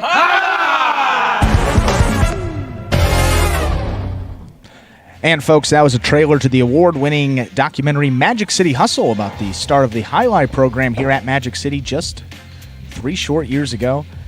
And if you would like to watch that for yourself, there is a link, MagicCityCasino.com, under the Jai-Alai tab. That link will, that hyperlink will take you directly to the site where you can make a purchase for $5. And then after you make that purchase, you can enjoy it as many times as you like. That's a $5 one-time fee. And now getting into game number 5, game 5, second of 3 doubles games today. Didn't have an opportunity to go over the double standings heading into game number 3. We're talking about a couple of different things.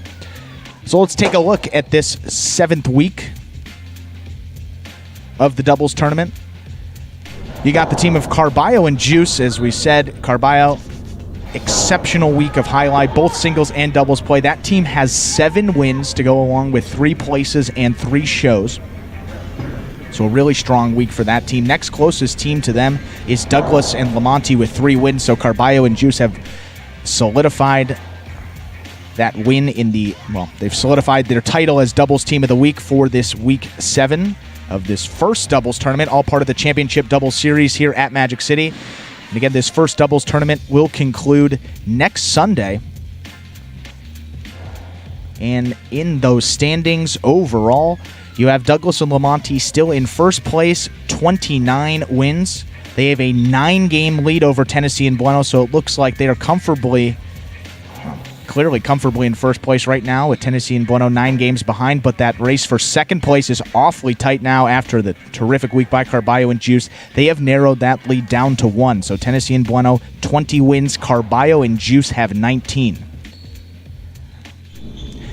So maybe Tennessee and Bueno, if they can go on a little run, maybe test Douglas and Lamonti, who have 3 wins this week, but for them that's kind of just an effort you've come to expect in these double tournaments, have just been getting 2, 3, 4 wins consistently every couple of weeks there. One of the most consistent players on the roster. We're talking about Douglas there, paired with Lamonti. 29 wins to go along with 21 places and 21 shows, and they're in the money percentage is over 60%. No other doubles team has over 50% even, so just shows you what an incredible performance they've put on during this first doubles tournament.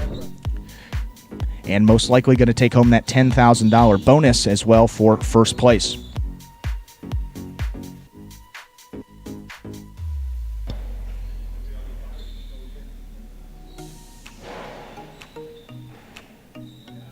And it looks like that clock has been frozen at 7 minutes for a while. Again, been kind of a long minute there.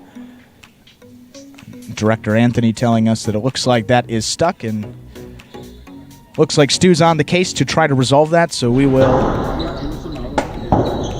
update you when that is resolved.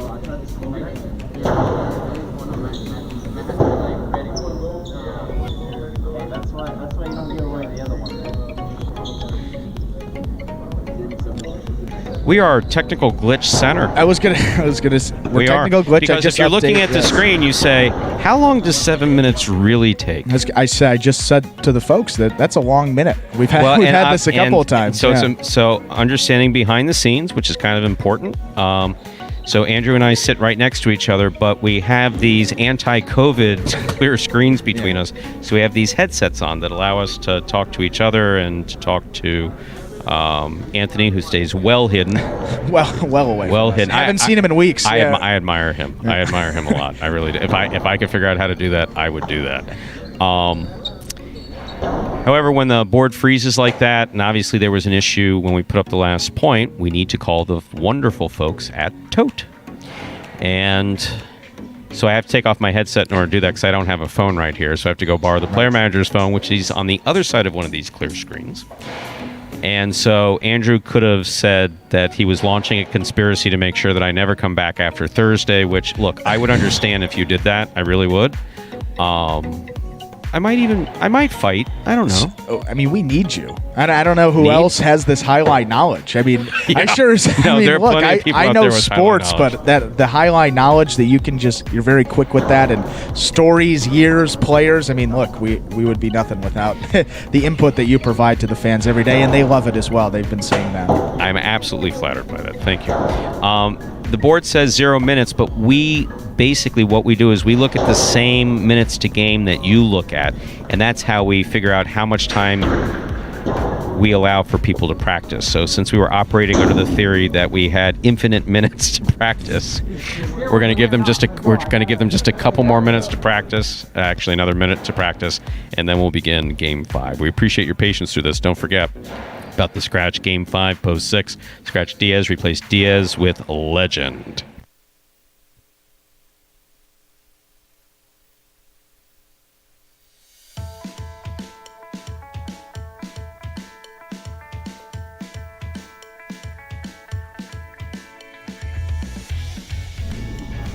All right, let's go. We're ready to begin game 5, a spectacular 7 doubles match. Play to 7 points, points double after the first round of play. Serving in the red shirts of post 1, Bueno and Tennessee.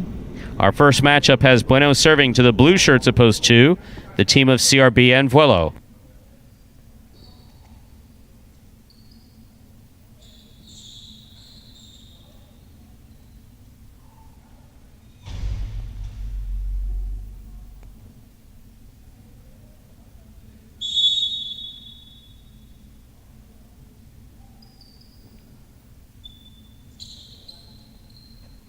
Bueno serves. We begin game 5.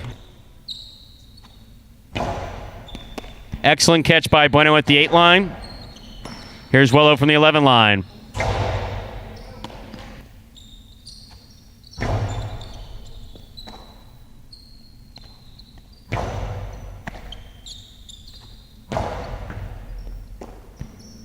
Vuelo on a strong backhand. Clipped the sidewall. Bueno got it in the middle of the court.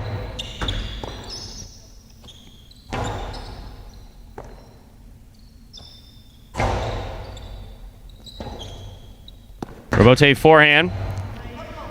That clipped the sidewall, went out of play. Point 1. 1 first up on the board in our 5th game. This matchup has Bueno serving to the white shirts of post 3, Juice and Carballo.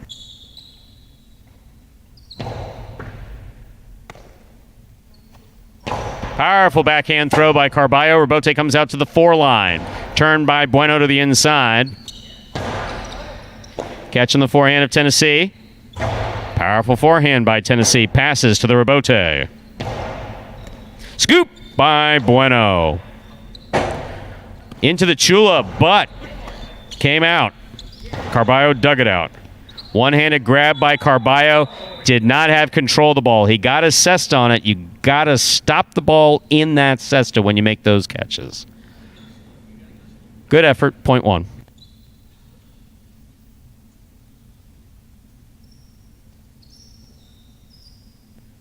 Green shirts of post 4 receive Cool Fitness and Run Ron.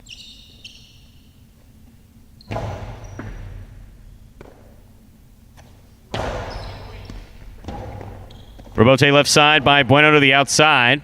Cool Fitness makes a good catch. A little too much on that backhand, though. That hit the overhead screen. Point 1.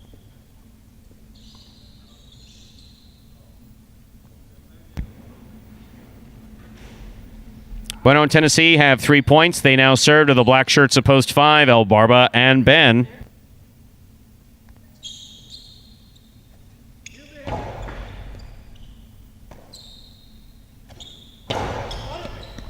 Good catch by Tennessee. Nice backhand. It's on the wall. Barba makes a great catch in the front court.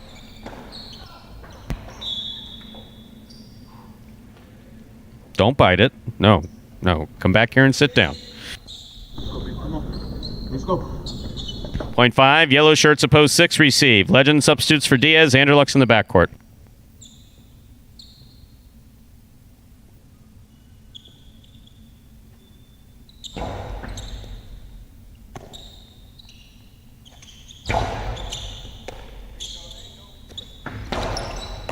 Good catch by Legend in the front court. Ball tip, 0.6.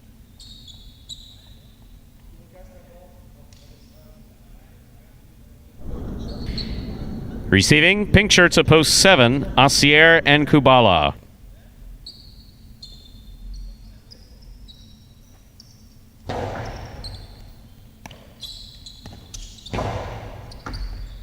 Anderluck from the 12 line.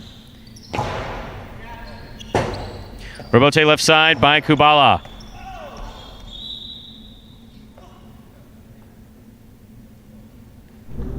.7. Here now to complete the first round and receive purple shirts, post 8, Lamonte and Douglas.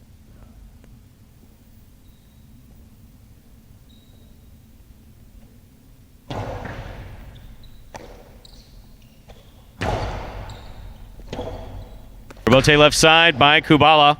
Soft touch, not soft enough. That's out of play, 0.8. That completes the first round of play. All matchups are now worth 2 points. First to return, post 2, CRB and Vuelo.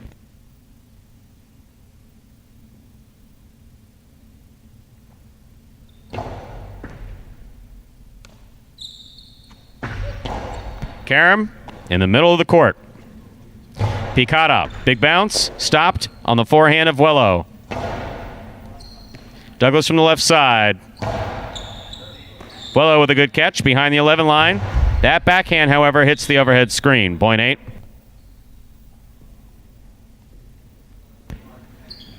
Lamonte and Douglas have 3 points. Here's post 3, the white shirts, Juice and Carballo.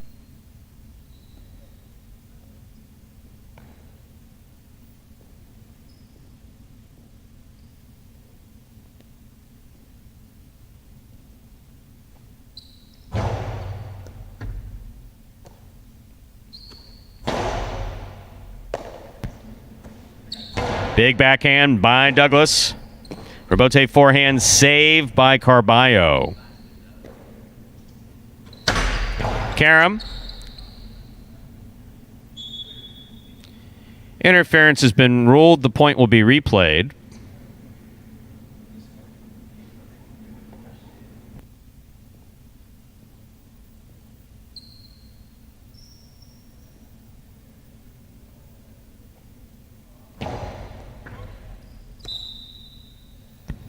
.3.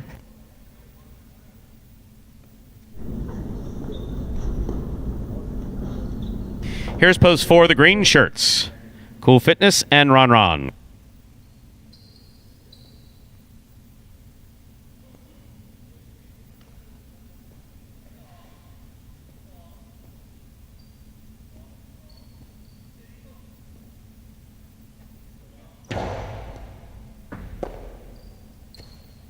Powerful backhand taken on the forehand of Carballo. Carballo blasted inside. Ron Ron's there. Strong backhand by Ron Ron. Ron Ron makes the catch. Outside placement. Outside the court.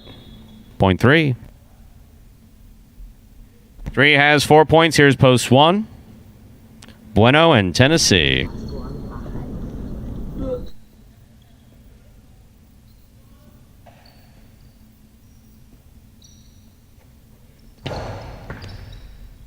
Tennessee from the forehand.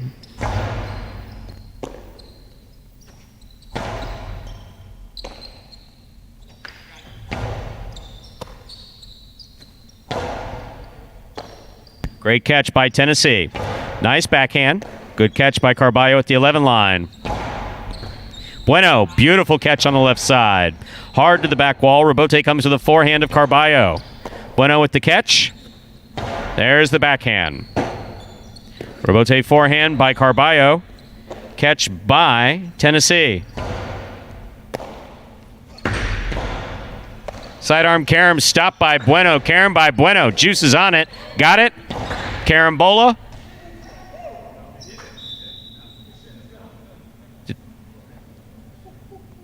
Yeah, can't see the ball when everybody's flying around the court like that. I have no idea what the hell just happened. Guess 3 got the point. Possible game point for Juice and Carballo. Trying to stop them. Post 5, El Barba and Ben.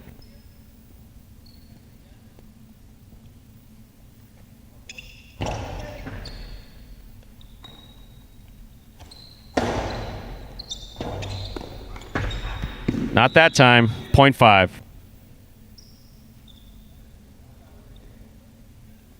5 on the board with 3 points. Here's post 6. The yellow shirts received. Legend and Anderluck.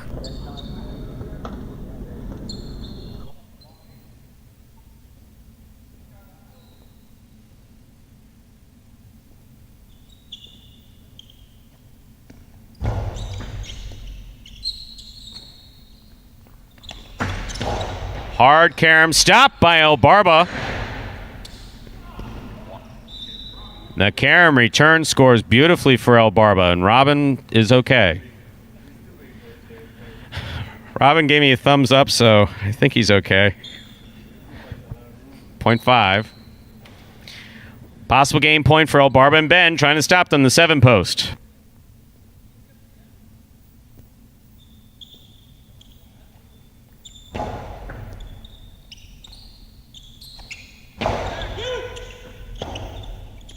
Bote comes low. El Barba makes the save. Kubalas makes the catch.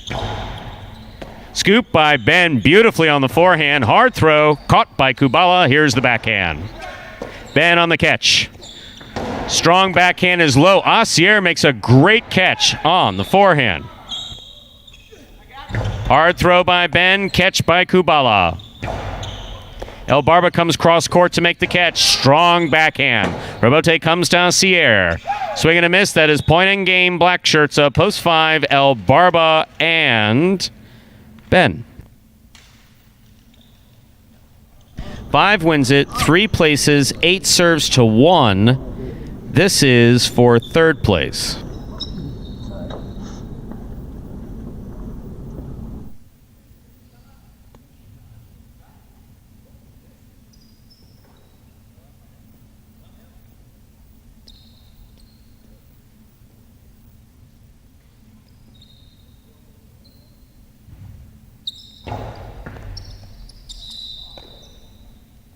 Underserve.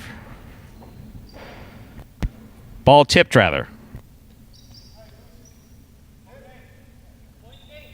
0.8. Point and show, post 8. Ball was tipped. That's right. I couldn't see. Underserver tipped. The call wasn't clear. That was a kind of confusing game. Yeah, that was Points a lot of are right, weird though. things happened. I was going to say Bueno went for it. 5-3-8 is the official order of finish for game number 5. Bueno in the front court, maybe if anybody else, you could have made an argument that maybe that was under, but Bueno probably wouldn't have gone for a serve that he, would have known that was under there, but always goes to pick the serve. That one just happened to just tip right off the cesta there. It's a little difficult to announce. Announcers' booths And it's typically far. are elevated Yeah. on a second floor looking down at either the front wall or the back wall. Here we're literally part of the back wall. So we had that one point with Carballo where it looked like it may have hit the ball, may have hit I couldn't tell that. He was spinning around like a top. So A dreidel? Yeah, I had absolutely no. I didn't see what happened. And so we had there, and that last one just. Hey, it was exciting. No, that was a really good double. When the game's going too fast to keep up with announcing, that's usually exciting. a very good sign. That's very good. Prices are up on the board. The $2 Quinella 3.5. Quinella, first and second in any order, 3.5 or 5.3, $50.60. Nice trifecta, 5.38. That's a first, second, and third place finish. 9.33.20. 5 to win. Return 21.20. So if you put $2 on 5 to win, 21.20. And Douglas had signaled to me that the ball had been tipped, that it wasn't an underserve when I announced an underserve, but when you're keeping, you can't always take the word of the. And sometimes announcer sometimes needs to you take. You need to get the official call from the judge. You can't take it from one of the players. Though I have absolutely no problem trusting what Douglas says. Yes. And it's convenient because he's literally 2 feet away from me. But got to make sure. Exactly. That it's 100% Let's see what the judge says. Up next, Game 6, a spectacular 7 singles match. Played to 7 points. Points double after the first round of play. Post time for Game 6 is 6 minutes away. Good luck.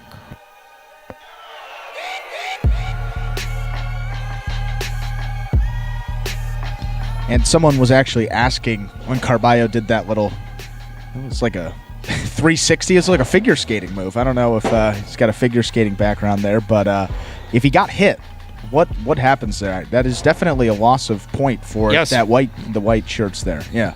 If the white shirt throws the ball and the white shirt gets hit with the ball before the other team has a chance to catch it, the white team loses. The Tennessee rule, yes. The Tennessee, absolutely. If you get hit by your own ball, that's a loss of point for yourself. Absolutely.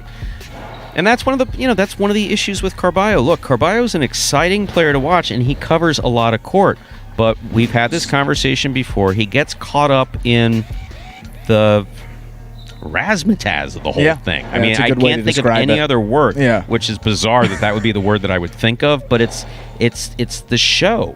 It's the show of it, and he doesn't do it to be showy. Yeah, that's what's interesting about it. You know, in the beginning, I thought that it was, and I'd say, dude, what are you doing? No one cares that you stood on your head and you threw the ball with your left foot, and no one cares about that. They want to see good highlight, which is often conservative highlight. They appreciate the effort, as do I.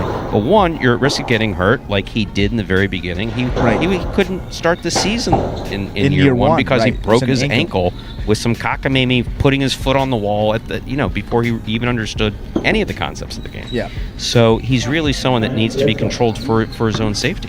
Yeah, and I think you talk about the speed of Carballo, and we were saying, do you see how much of the court he can cover? I mean, in those doubles games, you really see that, and which is a great sign, but maybe not the best. I mean, look, for doubles play, you always want to keep your side of the court, and you want to allow Juice to play there sometimes, but you can really just see that sometimes his speed is an enemy as well. It's one of his strengths, but it could come back to hurt him sometimes, and sometimes he moves too quick for his own good, and fortunately that time he was able to get out of the way of it and made it look pretty cool as well. We spent a lot of time talking about obviously what do you talk about? We don't sit down with the script, so you talk about what you see. Right. And so, we see Tennessee had played better last week. This week he's had a little bit more difficulty, but he's making an adjustment now with his right side, so that's one thing that you talk about. Talk about Ron's health. The fact that Ron is just a pretty player to watch. I mean, his form is absolutely... And that is I've mentioned this before. I am as guilty as anybody throughout the history of highlight of seeing a player, amateur or professional, that has really nice form and saying, oh, wow, that's a great player. Not always. No. Not always. A lot of times good form does translate into good playing. Well, but the thing that's consistent in highlight, and consistency in highlight is the important thing, is positioning. That's what makes an excellent highlight player, is court positioning. It's how you move to that ball, make the catch. If you have nice form on top of that, like today, the standout for me is El Barba. Not just because of a perfect game and then an almost perfect game. What do we tell them? Throw the ball where your opponent's not. What did he do? He threw an outside placement on Legend, who spends too much time on the inside. Yep. We've talked to Kenny about this, and he's got to get used to it. He saw Kenny standing on the inside. He threw an outside placement that was probably 20 feet away from Legend. That's exactly what you need to do. He's thrown 2 caroms, one that I believe he won with. Yes. So El Barba really gets the concept of catch the ball in the air, set yourself up to throw the ball where your opponent's not. Not everybody else does.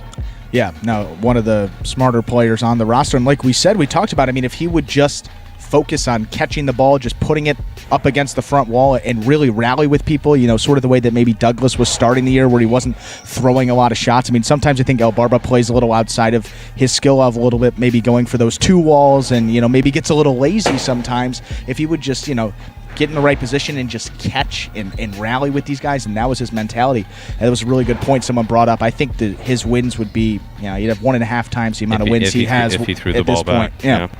But you want to talk about form? Yeah. How about a left-hander to Anderluck with that right side? That right side is beautiful. Yeah. I mean, never mind the fact that it comes 1,000 miles an hour. Never mind the fact that he serves it almost perfectly for this court. His form is It's awesome. Slightly mechanical. I mean, it should be a little bit more smooth, but is otherwise absolutely beautiful. And form is, not all these guys are going to get form. They haven't had enough time to train for it. Yeah. But they are going to catch the ball. They're going to throw. They're going to work their asses off to make these points, and that's what we want to see. We're ready to begin game number 6. I got to blow the whistle here.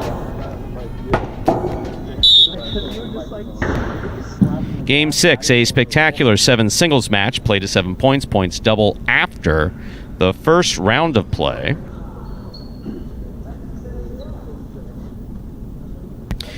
Serving in the red shirt at post 1 is, just talking about him, Andrew Luck. Receiving in the blue at post 2, Ikeda.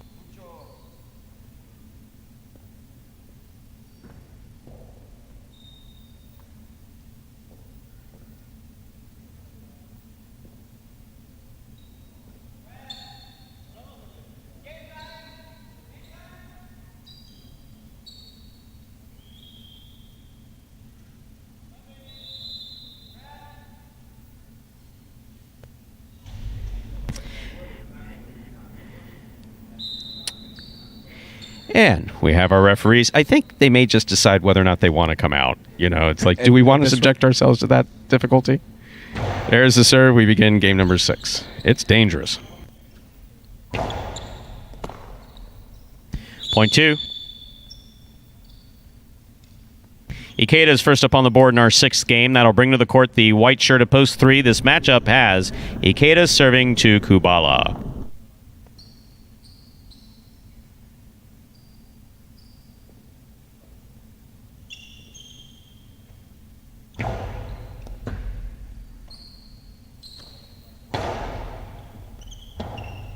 Robote forehand by Ikeda. Catch by Kubala.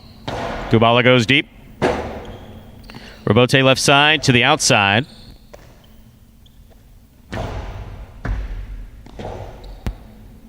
Point 3. Green shirt at post 4 receives. Here's Ben.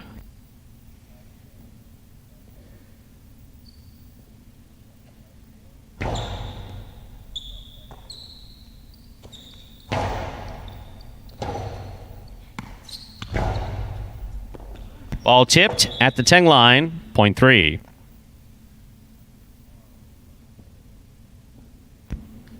In this matchup, Kubala serves to the black shirt at post 5, Vuelo.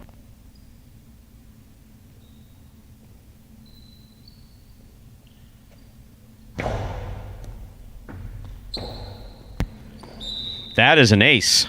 That's an excellent serve by Kubala. Came over the top nicely. Good bounce into the corner. Beautifully thrown. Point 3. Yellow shirt at post 6 receives. Here's Bueno.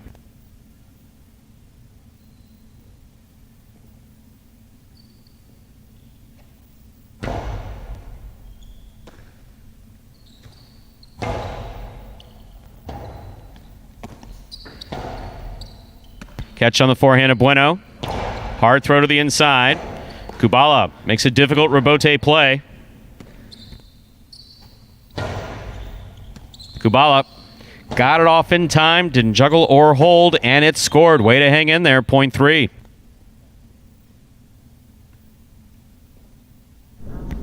Three on the board with 4 points. Here's post 7, Ron.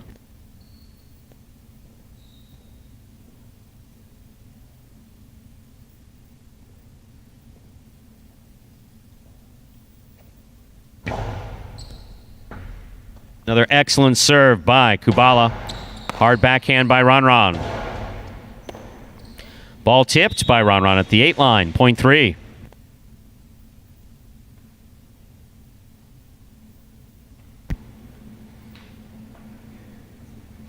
Kyle's made 5 straight points here. He now serves to the purple shirt of post 8, Tennessee.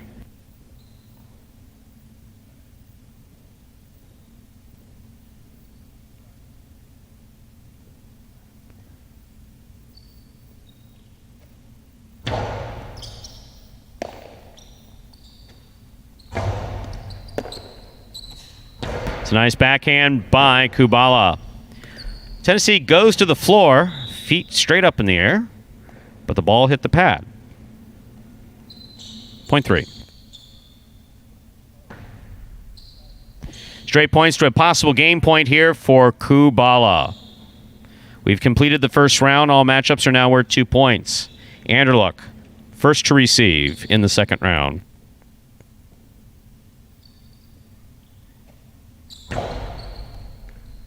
X, that's an overserve.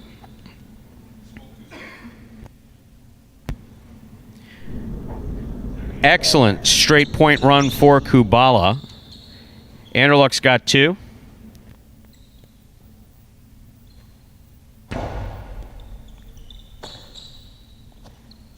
Ikeda from the left side. Here's Anderluck at the 9 line.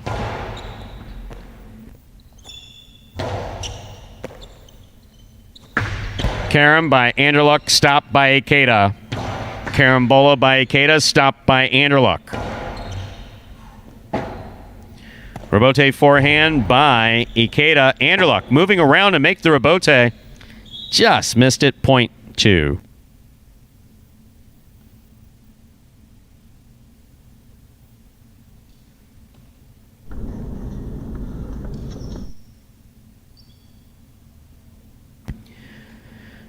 The green shirt at post 4 receives. Ben.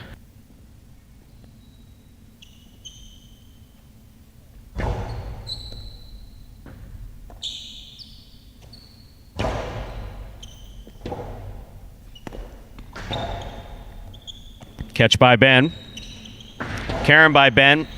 Does not cut out. Ikeda's got it at the 11 line. Good catch by Ben at the 8 line. Low and hard to the inside. Rebote forehand. Got away from Ikeda. Point 4.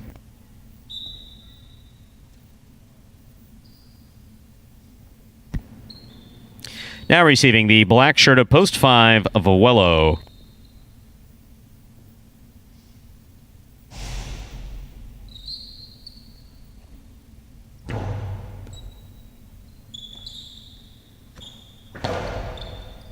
Catch by Ben.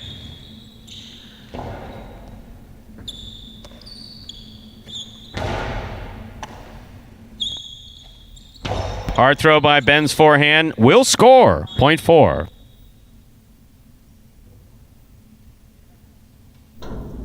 Ben has 4 points. Receiving post 6, the yellow shirt, Bueno.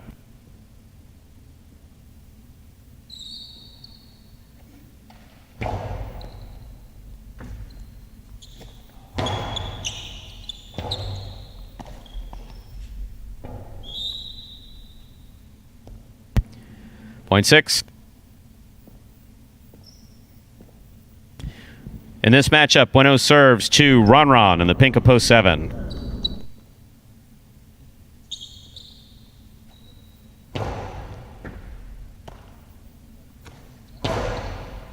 Great catch by Bueno midcourt. Back to the inside he goes. Rebote left side by Ron. Scoop by Bueno. Catch by Ron.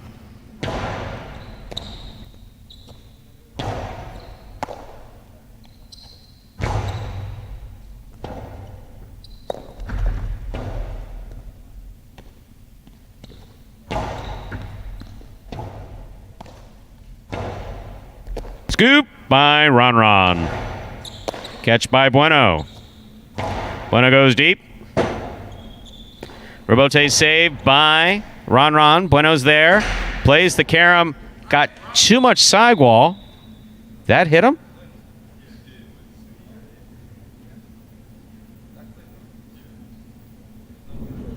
Yeah, that got too much sidewall. Robin, you good?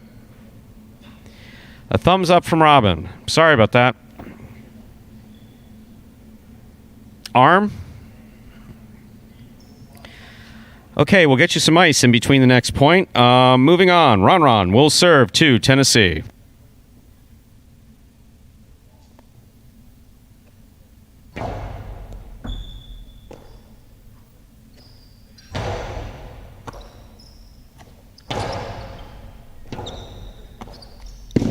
Point 7.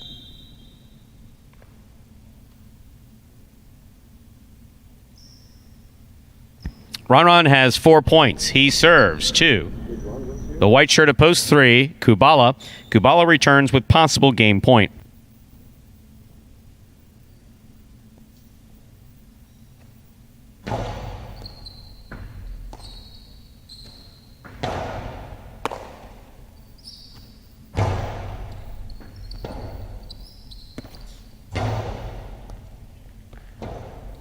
Ron hustled in there to make the rebote save on the forehand. Kubala from the 8 line. Low and hard. Rebote left side by Ron. Catch by Kubala. Powerful backhand by Ron. Rebote's coming low. Kubala makes the save. Ron steps in. Low and hard. Well played point by Kubala, and Ron point does go to the 7. Possible game point here for post 7, Ron. Trying to stop him, Anderluck.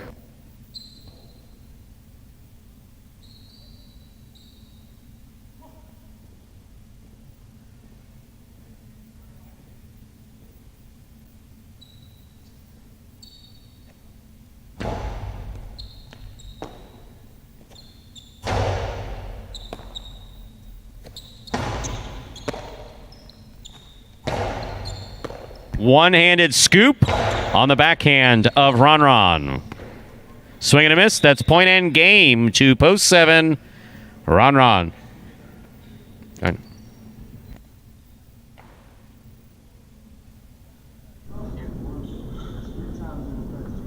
Three places, 4 shows. Unofficial order finish 7-3-4.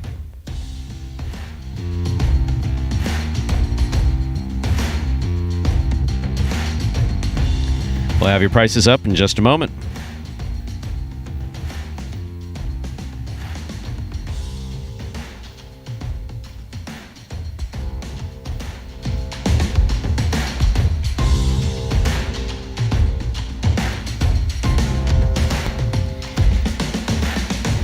Coming in first, post 7, Ron. Taking second, post 3, Kubala. Kubala nearly had a perfect game there. Coming in third, post 4, Ben. 7-3-4, the official order of finish. Yeah, it's been a tough week for Kubala. He's had a couple of opportunities where he's played really well, just got seeded one time, and then, a couple of game points. I think it's at least 2 or 3 times this week where Kubala's found himself in that situation and just hasn't been able to convert it into a win. As the prices are now rolling up on to your screen. Prices displayed. The $2 pick 3, 757, 2 of 3 numbers returning $70.20. I'm guessing that means that a lot of people had the 757. Those are the 2 reasons. Either there's not much money wagered on it, but since that's one of our most popular wagers, when you see a low payout, it has to be divided amongst all the winners. So yes. And we like to see people, we like to see you cash big tickets. We really do. Or I guess it's really not even tickets anymore that everybody's betting online. We like to see your accounts flourish, but we also like to see money, more people flourish.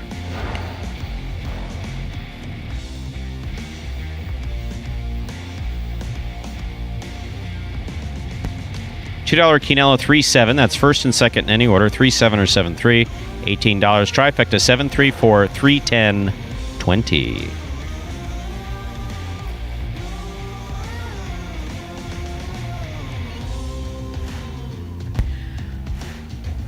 Three games left in this afternoon's performance, ladies and gentlemen. Games 7, 8, and 9. Game 7 up next. A spectacular 7 doubles match. Games played 2 7-points. Points double after the first round of play. It's our third and final... 1, 2, 3, speak. It's our third and final doubles game in this afternoon's performance. There's a scratch. Game 7, post 7. Scratch Diaz. Replace Diaz with Ron. Game 7, post 7. Scratch Diaz. Replace Diaz with Ron. Post time for game number 7, 7 minutes away. Hopefully a real 7 minutes. Not that, fake 7 minutes we sometimes do, but we'll see what happens.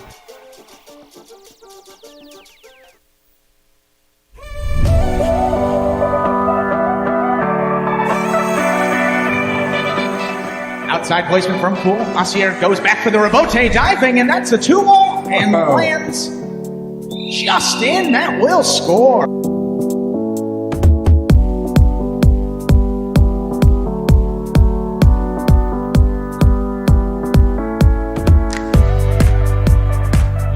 Four line, outside placement stopped by Willow plays it back. Bueno, what a rebote save on the left side.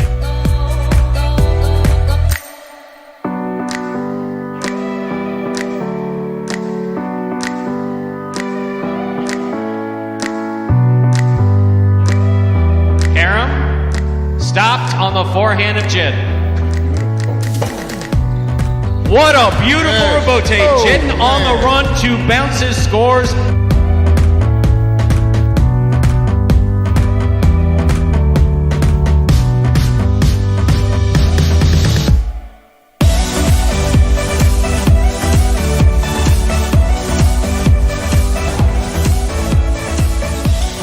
Back to the inside, Carballo goes.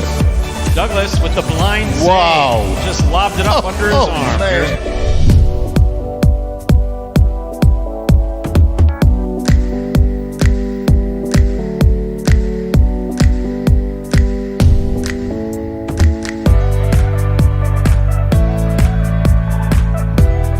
Rebote thrown beautifully. Antelope gets out of the way. Rebote's back up.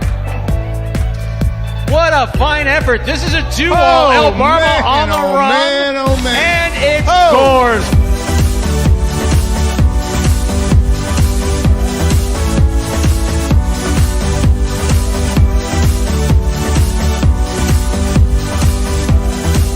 Carballo picks the serve. Here's the reverse. That is a diving save by CRB.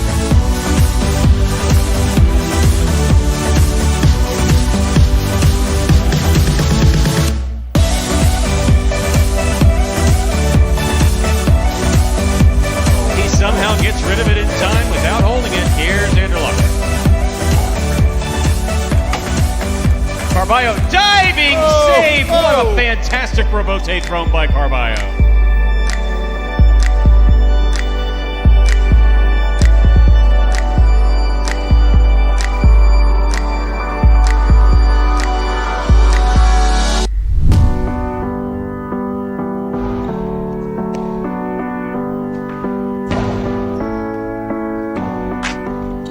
Diving save, it's up, it's in, it's scored. Wow. That's why you never give up.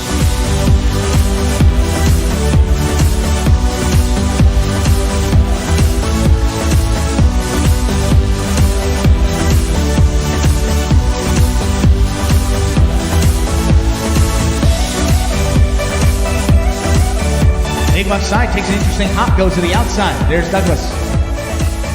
First play back to the inside, high bouncer. Carballo waits for it. Wow. Unbelievable rebote save.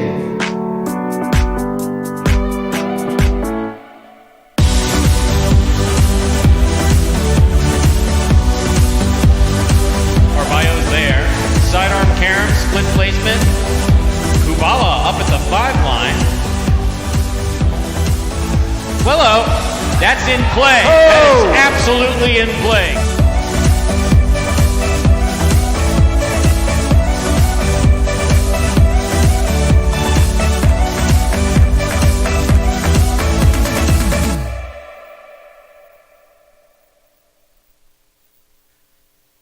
So the good thing about these videos is it gives me a chance to sometimes check in with some of the players, as you know, as I'm prone towards doing. Sure. And Ben, of course, wants to argue about something. I don't really know what he said, but anyway. They're all back here talking about Ron Scoop on the left side, and so high scoop. Yeah. See, now here we get into one of those.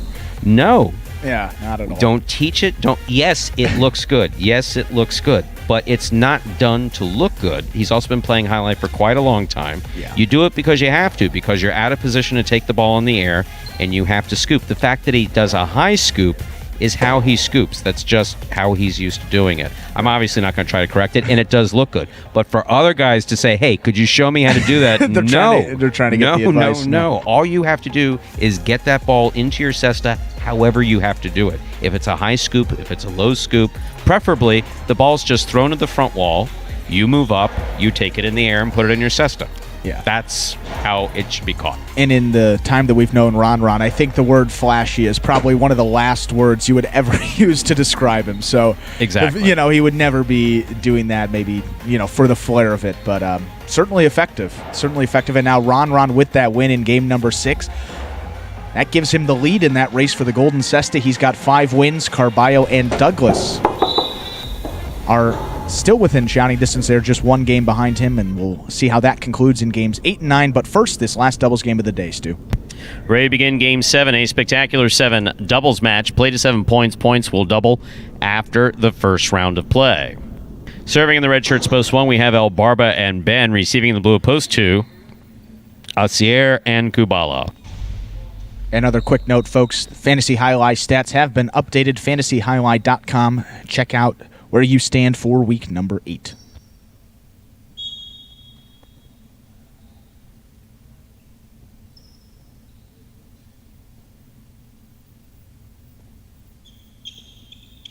El Barba serves. We begin Game 7.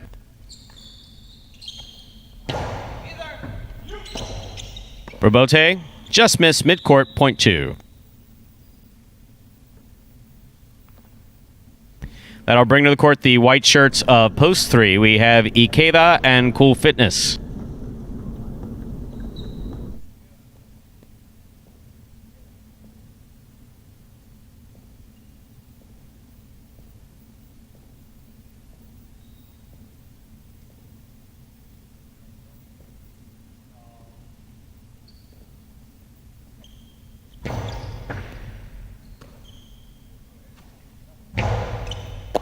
Catch on the left side of Asier. He goes deep.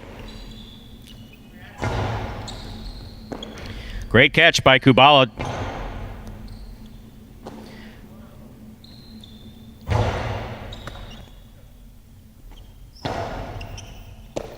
Good catch by Cool Fitness. Kubala from the 10 line. On the forehand. Robote, forehand save by Ikeda.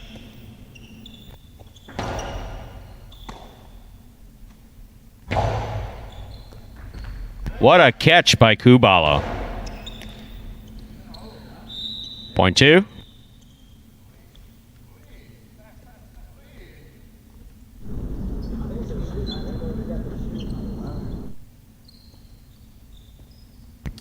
In this matchup, Asier will serve to the green shirts, post 4, Juice and Carballo.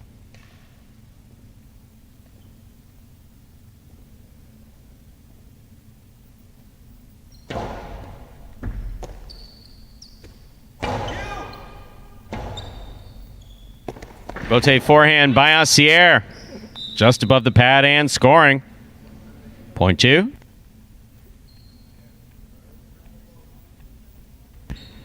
The 2 team has 3 points. They serve now to the black shirts of post 5, Lamonte and Douglas.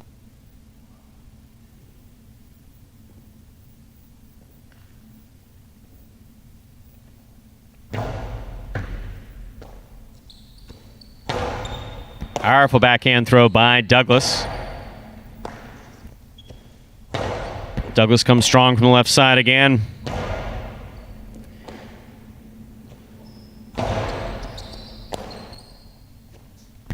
Kubala goes outside. Scoop attempt missed. Point 2. The 2 has 4 points. Here are the yellow shirts, opposed 6, Bueno and Tennessee.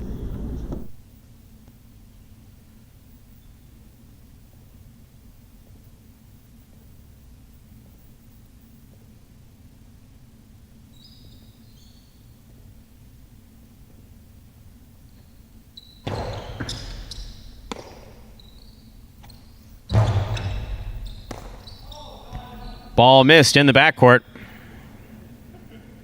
Point 6.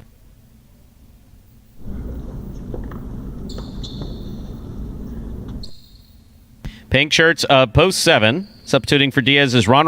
Anderlux in the back. Ron picks the serve. Tejada to the inside. That is a nice shot.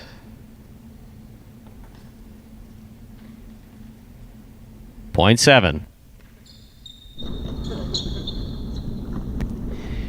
Here now to complete the first round and receive the purple shirts of post 8. We have CRB and Vuelo.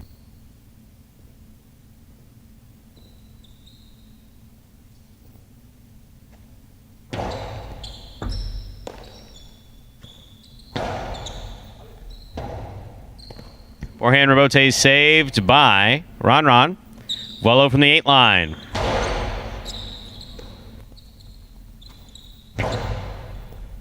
Catch by Vuelo at the 12 line. Ron makes the catch in the air. Outside placement, scooped up but not held on to by CRB. Point 7.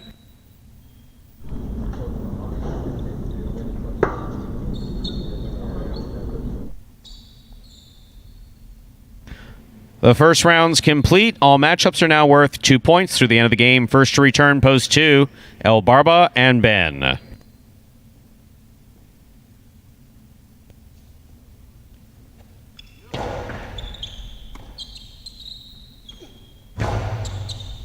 Catch by Anderluck. Hard throw by Anderluck. Scooped up by Ben. Anderluck from the forehand at the 11 line. Hard throw. Crossing the sidewall at the 9 line. Robote hooked to the pad. Point 7.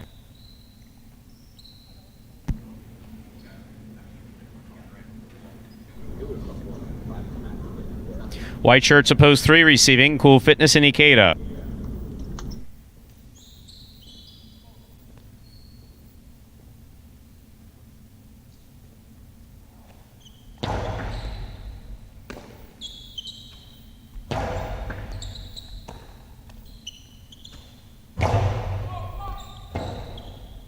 Robote forehand save by Ikeda.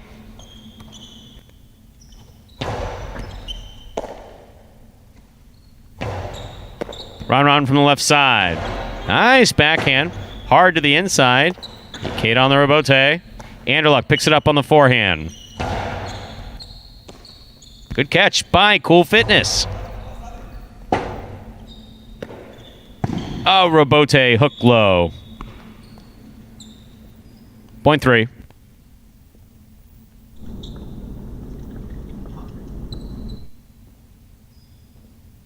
Green shirts opposed 4 receive. Juice and Carballo.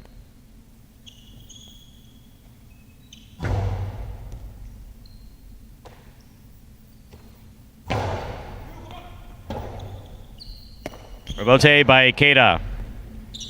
Carballo choosing to play the Robote from the 9 line. Here's Cool Fitness at the 11.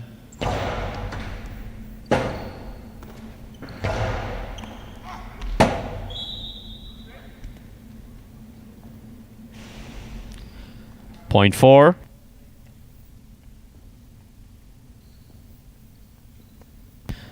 Post 5 returns. Black shirts. Lamonte and Douglas.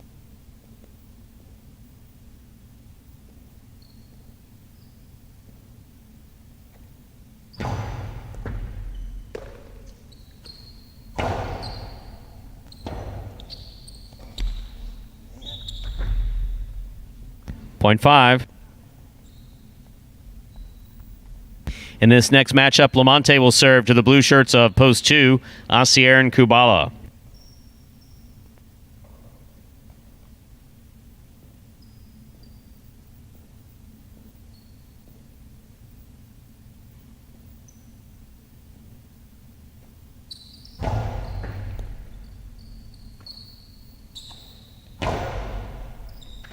What a catch by Douglas. It went into his cesta, but did not have control with the spin. Point 2. Possible game point here for Asier and Kubala. Trying to stop them are Bueno and Tennessee.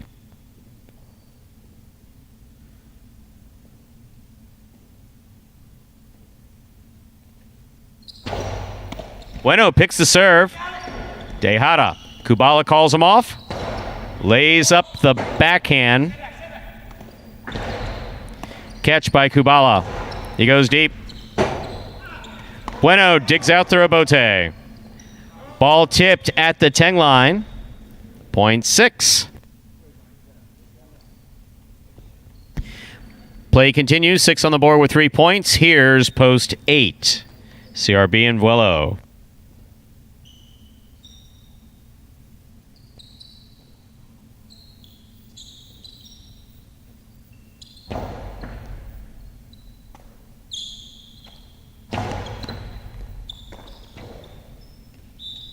Point 8.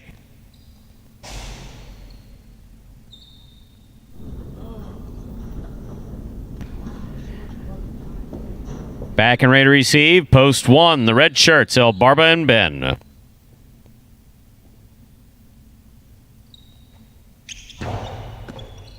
El Barba picks the serve. Hard throw from the forehand. CRB hooked to Rebote. Point one.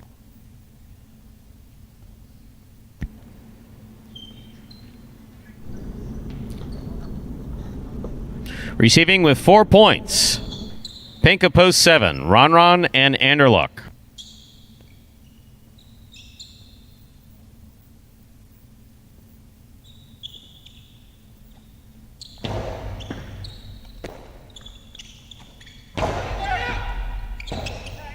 Rebote by El Barba.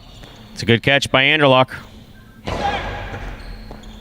Ball tipped in the backcourt, point 7. Possible game point here for the pink shirts of post 7. Ron and Anderluck. Trying to stop them post 3. Cool Fitness and Ikeda.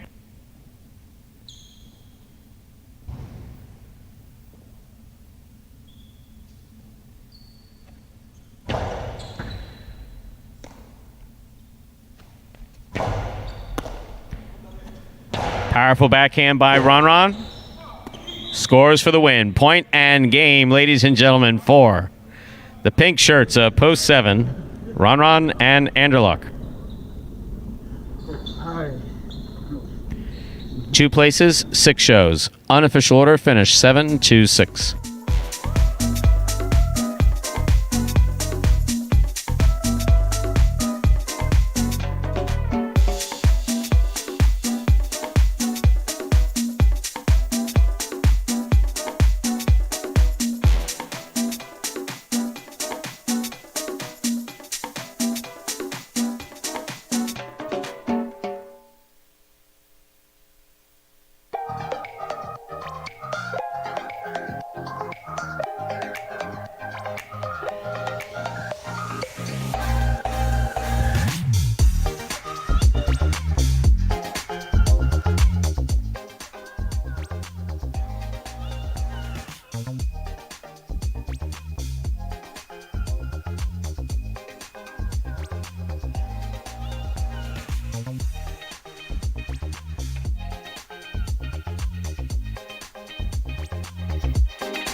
And the results of Game 7 were official, as we just went black here on the screen.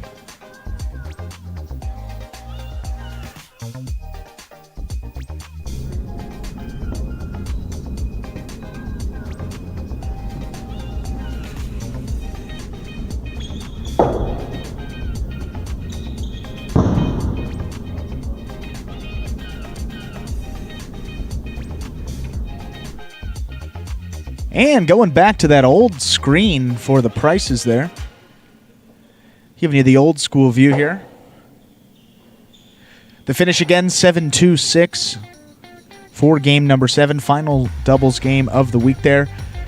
$2 Canelo 2-7 or 7-2, 38-40. As the trifecta just rolled away as we went to see it. There's the trifecta. Tri-7, 2-6, 5-40, 40-50. Cent boxer 135.10, and the high 5 is going to carry over 87577. That would have been a tough combination if you got it. And you see the carryover there. Whoa, they're switched it back up again, going back to the new school screen. And you had a carryover of just under 2,000 in there. So going into next week, all of those high 5 jackpots should be over, well, most definitely will be over that $2,000 minimum. And up next, game number 8, game 8, the first of our 2 feature singles game to close out the action the playing week here at Magic City. Game 8 feature spectacular 7 scoring. We'll be playing up to 7 points. Points, of course, doubling after all those first round matchups. Game 8 also ends the mighty Ocho. And post time, I'll wait for those entries to come up. But yeah, post time going to be just about 6 minutes away. Have been advised of a late scratch, not for game 8. Game 8 is fine, but for game 9. For game 9, again, game 8 is fine, but coming up in game 9 post 3. Juice is out, replaced by El Barba. Game 9, post 3. For those of you looking ahead to the 9th game, the Superfecta game. Game 9, post 3. Juice is out, replaced by El Barba. But there's no scratches in Game 8. Game 8 closes out the Mighty Ocho.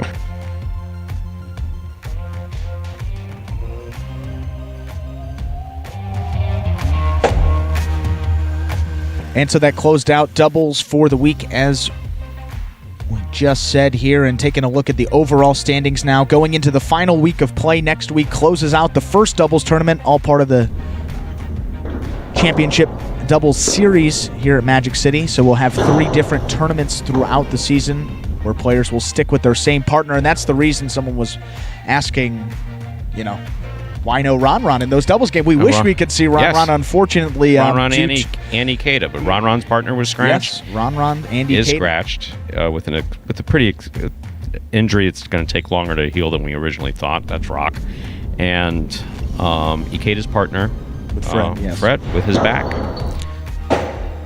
And unfortunately, kind of like in real sports too, you got an injury as part of your team, it could really impact that team as a whole. And unfortunately, then those guys haven't got an opportunity to play. But as we said, this is the final week coming up next week, and then you will see both of those guys in that next doubles tournament. So you get a lot more doubles play coming out of both Ikeda and Fred, Ikeda and Ron rather, 2 of the stronger players on our roster for sure.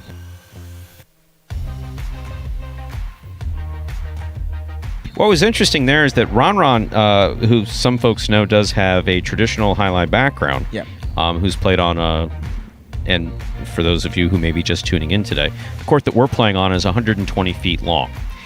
Now, there is no standard size for a highlight court. However, most traditional highlight courts are larger. At Miami Highlight, the former Yankee Stadium of Highlight, you have 176 feet. You have 178 feet at Dania. Some courts have over 200 feet. North Miami Amateur had 150-foot training court. 200 feet. I'd love to see a picture of that. Oh, actually, if you have any time in the next couple days off, take a look at video. I'll have a couple minutes. Take a look at some of the video from Mexico City. Yeah. I mean, I actually saw Ikeda. I think he posted an Instagram photo at the Mexico City front. Not playing. No, he was in the crowd there. It looked huge. I was going to say that photo. It looked massive. I believe it's just over. It's at or around 200 feet. Wow. Yeah, old courts. So there's Mexico City and Cienfuegos in Cuba are gigantic court. I mean, like gigantic. I mean, put it this way. So if you have the hardest throwers, if you have Goico, Iristorza, and Lopez throwing hard on a 176 or 178 foot court at 200 feet, it's a different game. Yeah, I mean, it's absolutely. definitely a different game. We have 1 minute to go till we begin Game 8. And while we have, but Ron, sorry, what I was about to say. Ron was trained as a backcourter, so in this case, he substituted for a front court. And seeing him up there, he looked good. He looked great. Yeah, he looked really awesome. good. He did not look out of place. He did not look uncomfortable. So that was actually good to see. Maybe you have to make like a position change in sports. Some guys come out of college and they want to change their position going into the pros. Ron has been playing many years as a backcourter. Maybe make that transition to a front quarter here at Magic City. We'll see how that goes. And updating the doubles standings, didn't get a chance to look at the overall numbers heading into next week. Douglas and Lamonti, 29 wins. They are still in the driver's seat for first place. 29 wins. Tennessee and Bueno, they have 20. They're in second place. And Carballo and Juice, 19. They are in third place. So we only pay out the top 2 spots in those doubles tournaments as opposed to singles where we pay out the top 3. So that's going to be a tight battle probably coming down to the final day next Sunday to see who's going to take second place between Tennessee and Bueno and Carballo and Juice. For that, we've got these final 2 games of the week, these feature singles games. We're ready to begin game number 8, a spectacular 7. Singles match played at 7 points. Points will double after the first round of play. Serving in the red shirt of post 1 is El Barba. Receiving in the blue of post 2, Ron. There's the serve. We begin game 8.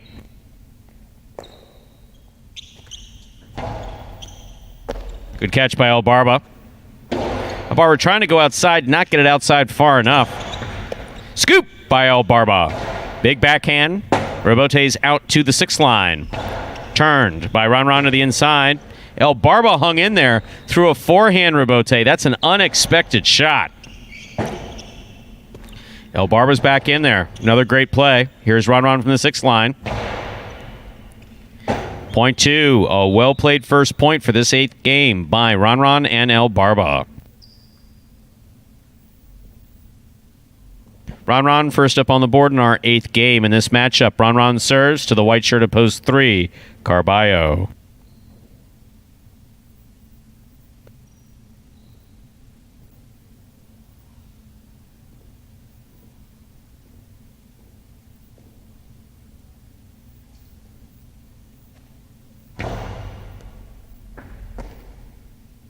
Backhand by Carballo. Rebote forehand by Ron. Here's Carballo.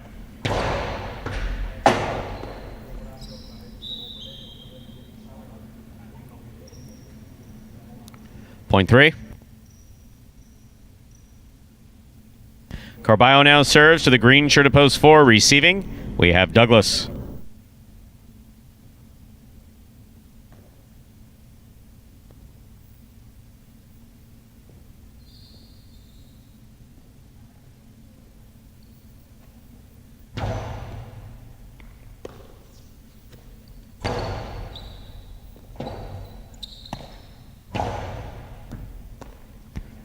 Douglas from the backhand.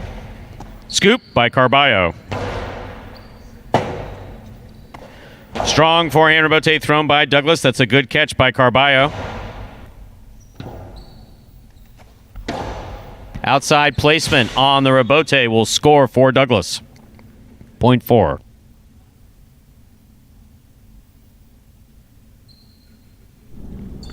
Here's post 5. The black shirt receives. Anderluck.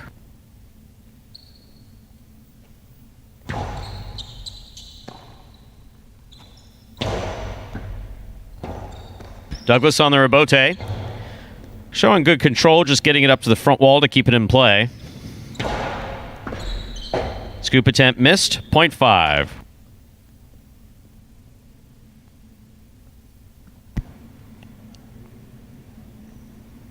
Now receiving the yellow shirt of post 6, we have number 23, Ikeda.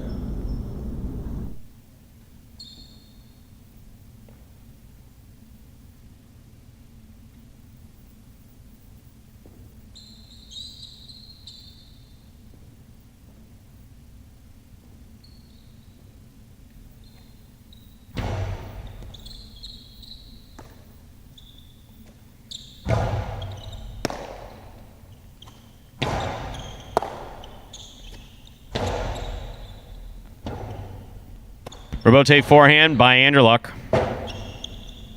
Rebote forehand by Ikeda.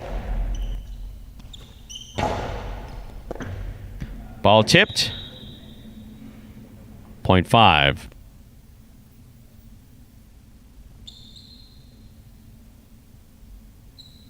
In this matchup, Anderluck serves to Kubala.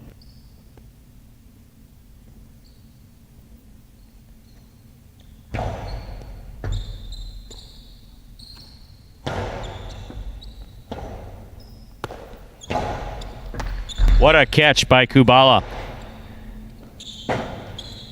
Forehand rebote by Anderluck, played beautifully to the inside.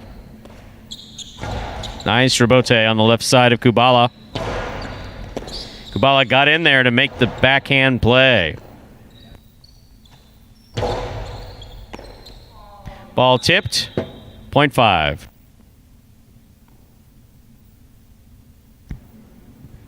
Anderluck has 3 points. Here's post 8, Ben.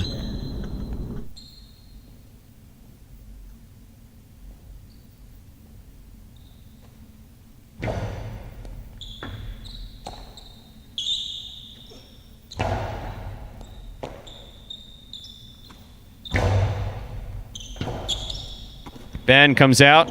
Nice play on the rebote. Hit the pad. Good effort. Point 5. That completes the first round of play. All matchups are now worth 2 points. First to return, post 1, El Barba.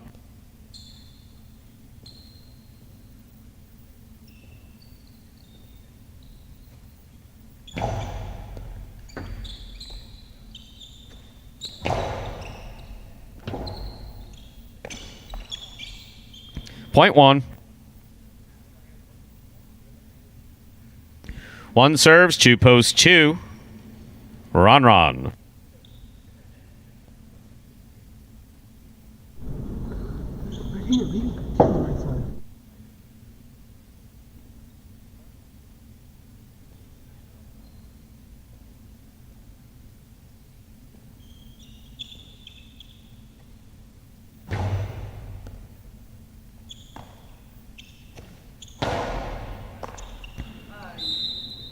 Point 2.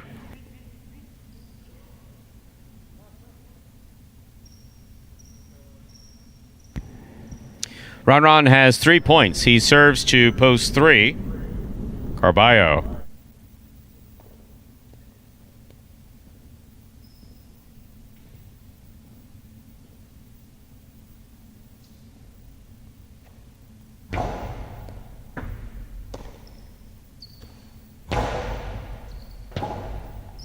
Rebote left side by Ron. Catch by Carballo.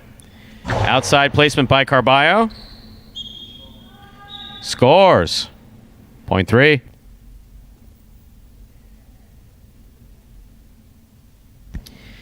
Post 4 receives. Here's Douglas.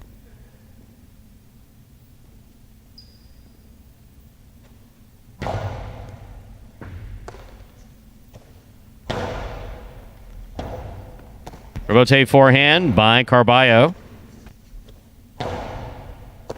Carballo makes the catch. There's the backhand play. Hooked Rebote. Point 3.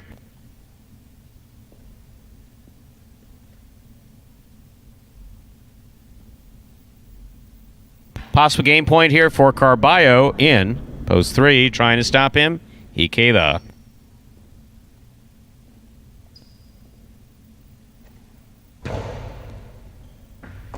Excellent serve by Carballo. That's a beautiful throw by Ikeda.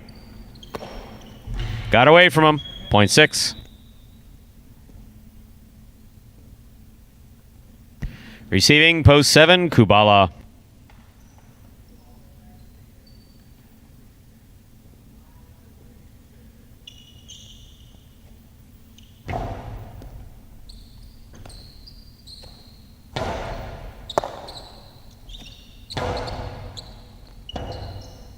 Forehand Rebote, played low by Kubala. Ikeda's on it.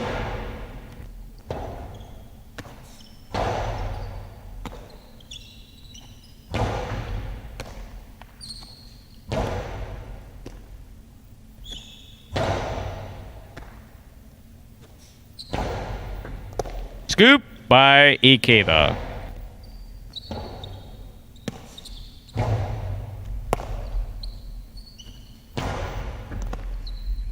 Ball tipped. Point 6. 6 with 4 points. Here's post 8, Ben.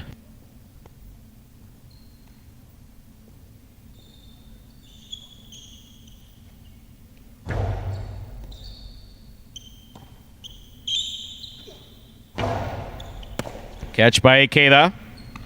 He goes deep from the forehand. 2-8. That's the first chick check I've seen thrown. That perfect. Very good. Point 6.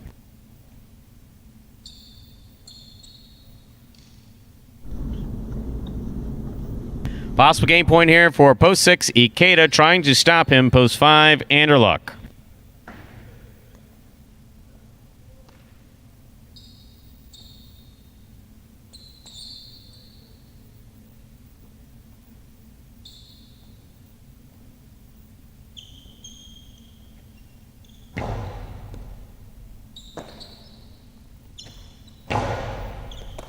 High scoop on the forehand, just missed. Point 5. Possible game point for the black shirt at post 5. Anderluck trying to stop him. El Barba.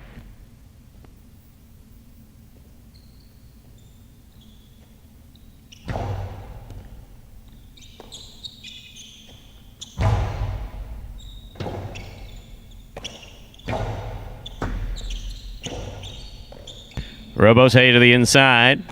Caught on the forehand of Anderluck. Forehand rebote saved. The blind save by El Barba. Very nice. Point and game. Black shirt up. Post 5. Anderluck. 6 places, 3 shows. Unofficial order. Finish 5, 6, 3. Prices will be up in a moment.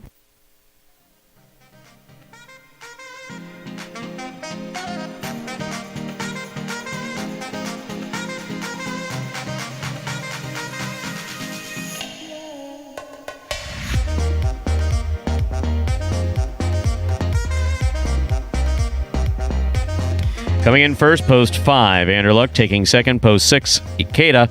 Coming in third, post 3, Carballo. 5, 6, 3. The official order finish for game number 8.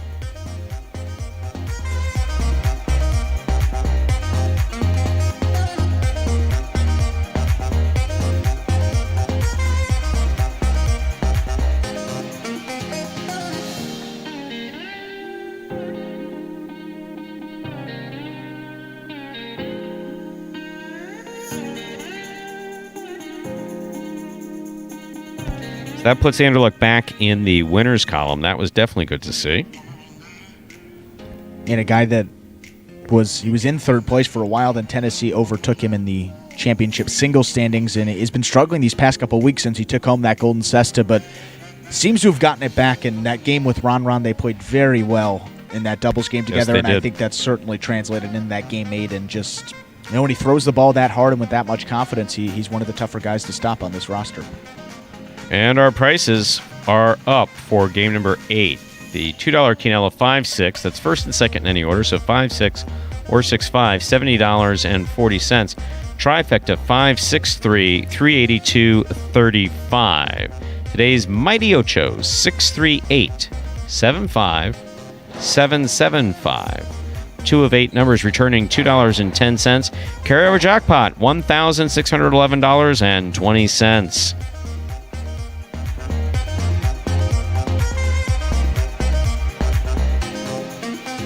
Up next, ladies and gentlemen, is game number 9. A superfecta game played at 9 points. Points double after the first round of play. There is a scratch. Game 9, post 3. Scratch Juice replace Juice with El Barba. Post time for game 9, 7 minutes away.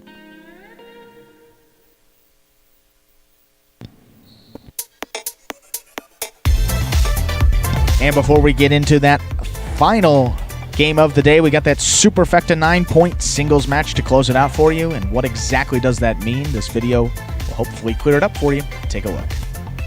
Spectacular 9 singles games are played with 8 players. Each player wears a different color jersey numbered 1 through 8 on the front. These numbers are traditionally referred to as post numbers. Post numbers are used to signify the order in which the athletes will play in a game. These numbers are also used for betting purposes. Don't be confused by the numbers on the back of our jerseys. Those are just for fun. Each game begins when the player in the post 1 red jersey serves to the player in the post 2 blue jersey. The served ball must land between the 4 and 7 lines marked on the court's side wall. If the ball lands between those lines, the serve is good and play continues until one of those 2 players wins that matchup. The player who loses the matchup exits the court and waits for his next turn at the end of the rotation. It's important to note that every game has 2 rounds. The first 7 matchups in a game make up round 1. Each matchup in round 1 is worth 1 point. Round 2 refers to all matchups that take place after the 7th and final matchup of round 1. The number of matchups in round 2 varies from game to game.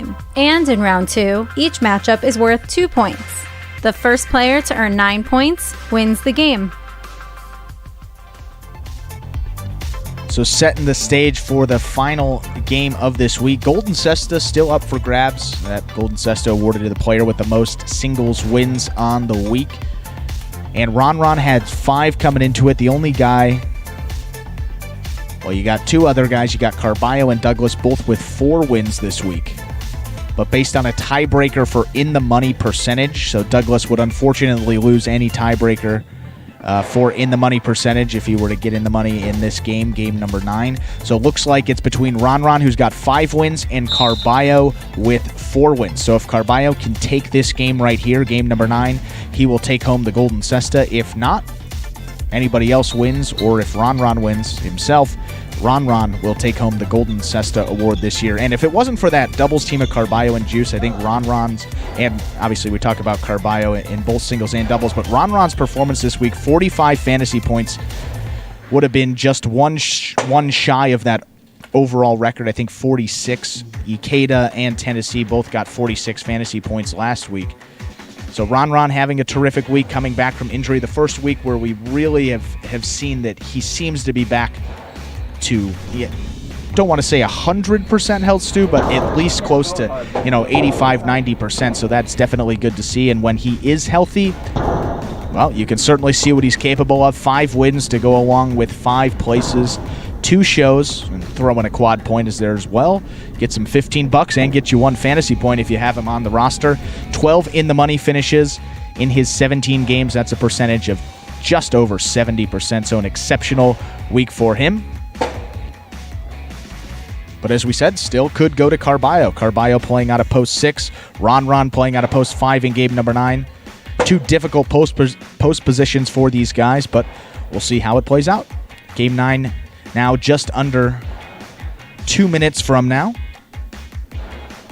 And again, we got a scratch in this 9th game. Post 3, we're going to scratch Juice, replace Juice with number 77, El Barba. Game 9 again, we're going to scratch Juice and replace Juice with number 77, El Barba.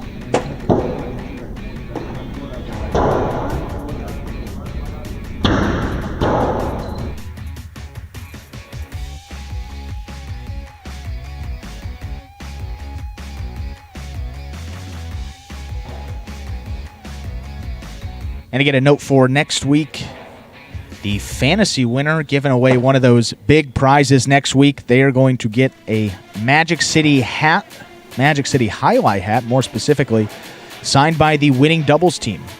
So it looks like right now in the driver's seat, we said Douglas and Lamonti. So again, you want to play next week. If you haven't been into that fantasy action for next week, getting that big prize, a signed hat by the winning doubles team of this first doubles tournament. And again, fantasyhighlight.com. That is the URL. You go to that page, you click Join This League, and then you make your picks. You get 4 players. You have a $21 budget. Each player has a certain monetary value, and then all you got to do is stay within that $21 budget.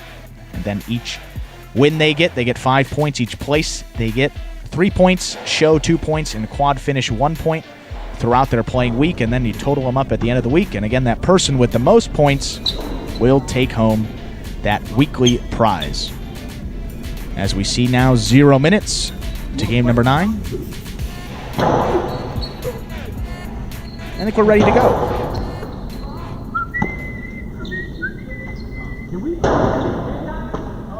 All right, let's go.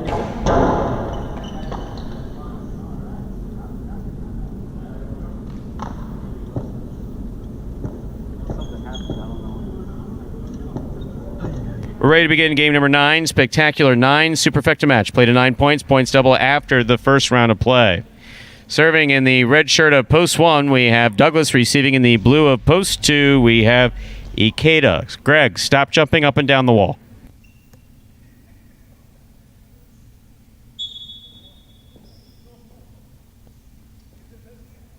There's the serve. We begin game 9.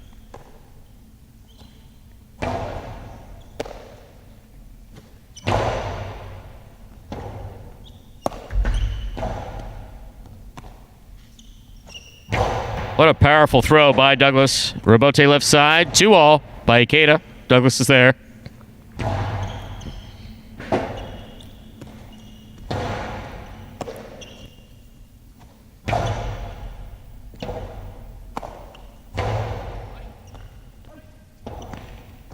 Point 2.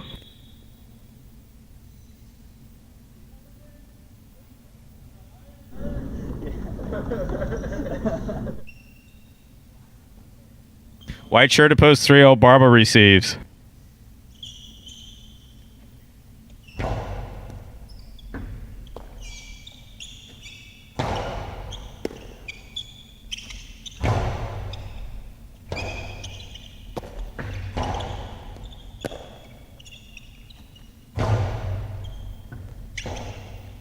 Robote left side by El Barba. Catch by Ikeda. Point 2.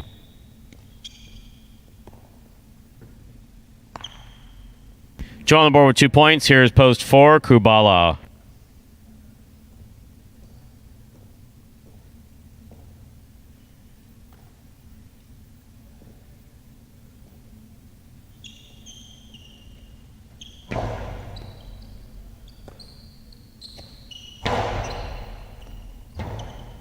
Robote forehand saved by Ikeda. Ikeda, strong forehand. Kubala back to the inside. Ball tipped by Ikeda, point 4.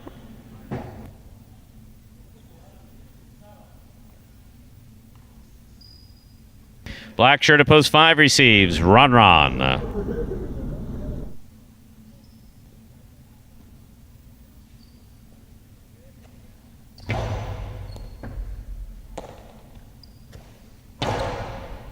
Catch by Kubala. Ron on the forehand. Dehata, long Dehata. Kubala read the motion. Oh, he got there. What a well-played point by both Kubala and Ron. Kubala did a good job there of reading Ron's motion before he made the throw. Started the run, great timing. Ron almost got there. Beautiful. Point 4. Yellow shirt at post 6 receives. Here's Carballo.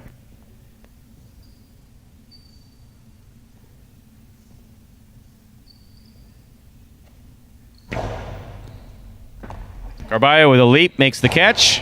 Hard backhand. Robote, 2-all. That's nice. Carballo's on it. Carambola, stopped by Kubala.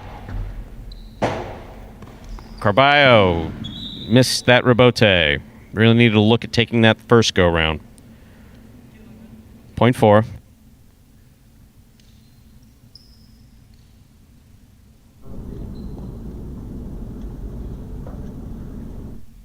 Four on the board with 3 points. Here is post 7.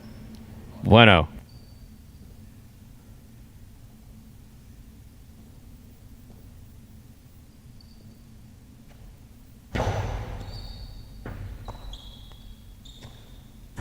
Nice backhand throw by Bueno.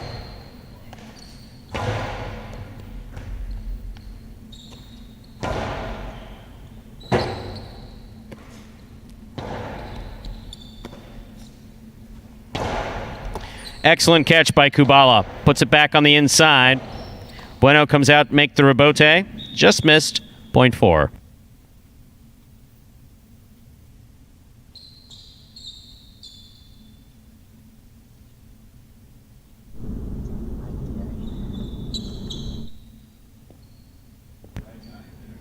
Here's post 8, Anderluck.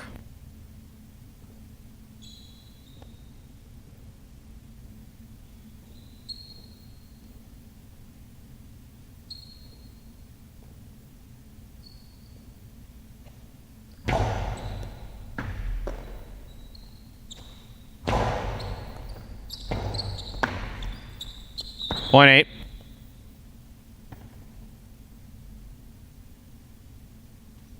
Eight serves to post 1. Douglas. The completion of the first round of play leaves all matchups double through the end of the game.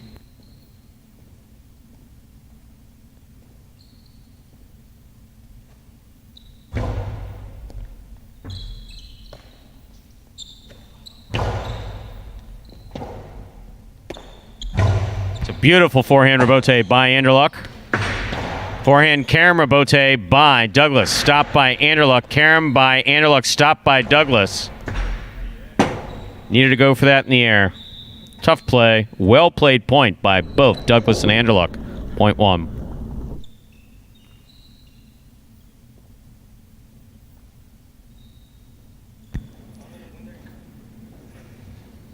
Here's post 3, El Barba.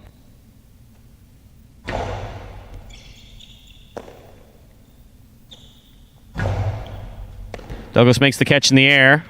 There's a hard throw, caught on the forehand of El Barba. Forehand rebote by Douglas. Catch by El Barba.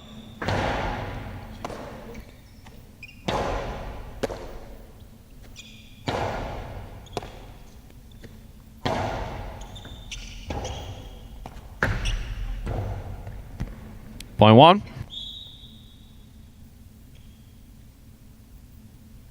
Douglas has 4 points. He now serves to the returning two-post in the blue shirt, Ikeda.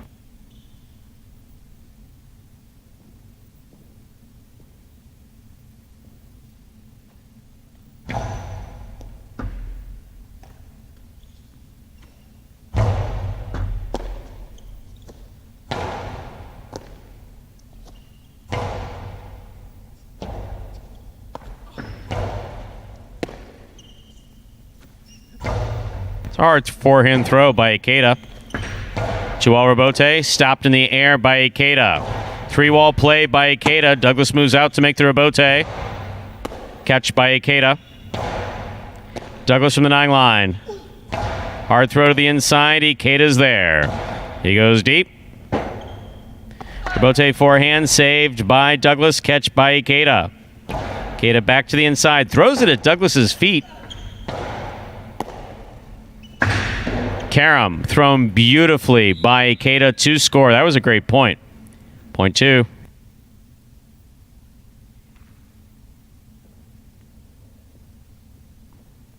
Ikeda with 4 points serves to post 5. Ron.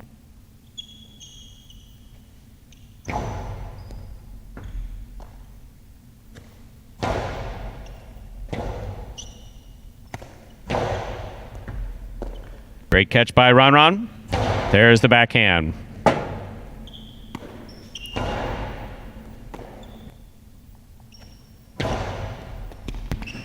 Boy, that was close. Real close. Point 5. 5 with 2 points. Ron serves to Carballo.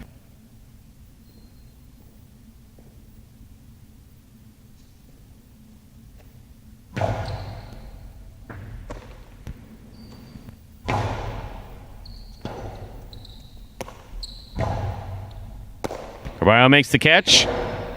Threw it in the middle of the court. Rebote saved by Carballo. Point 6.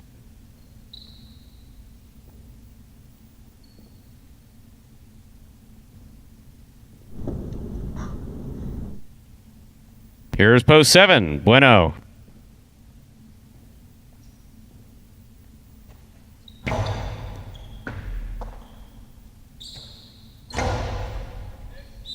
Ball touched the overhead screen. That's out of play. Point 6. 6 on the board with 4 points. Here's post 4, Kubala.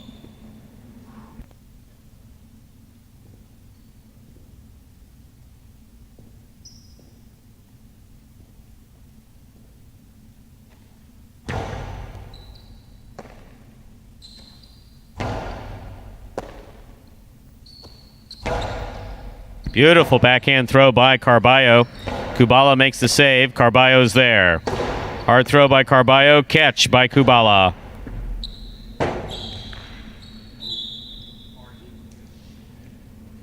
Point 4.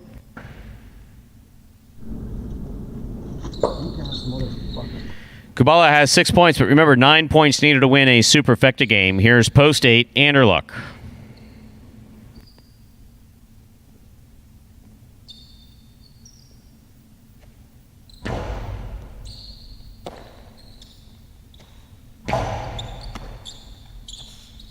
Kubala to the inside. Scoop by Anderluck. Did not hold on to it.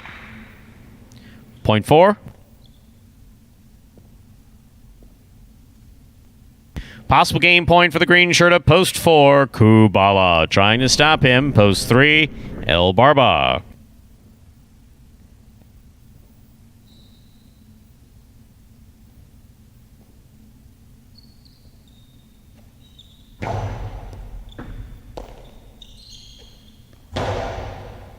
Kubala makes the catch. He goes deep. Rebote coming way out. Point and game, ladies and gentlemen, of the green shirt of post 4, Kubala. 4 wins it 1, 2, and 6 will play off 4. Second, third, and 4th place. 1 first serves to 2.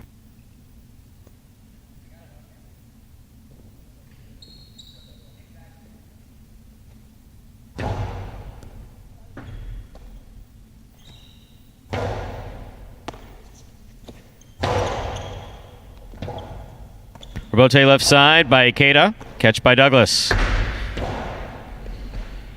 That landed out.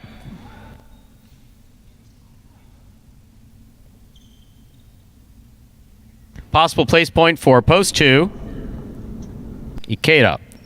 Trying to stop him. Post 6, Carballo.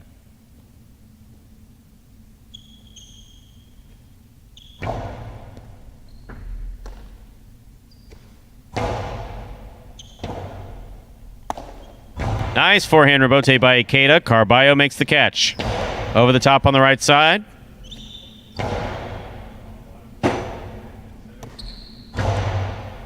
Outside placement of the forehand rebote is going to score for Carballo.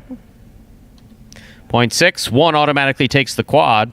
6 serves to 2. This is place and show point.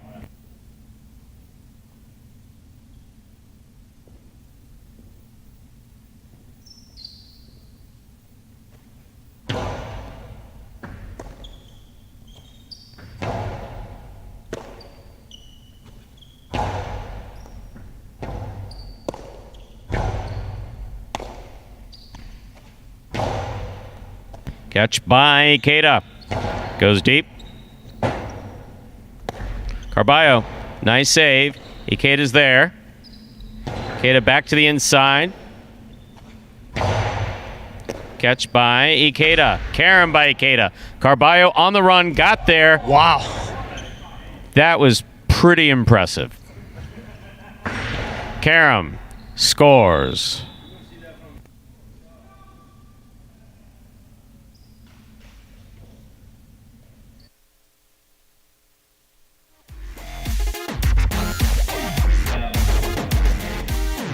Point and place to post 2. 6 shows. Unofficial order of finish. 4-2, 6-1.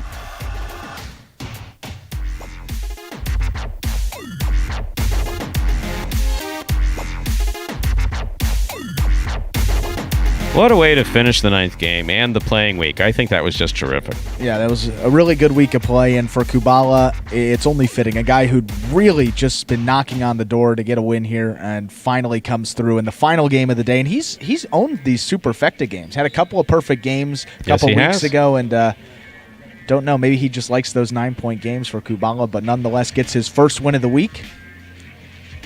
And much deserved first win of the week here. Played really well. I mean, in doubles too, Kubala, they had 5 places in doubles. He had 2 places in singles, and that was his first win of the week. So that's got to feel good for him going into next week. That was spectacular.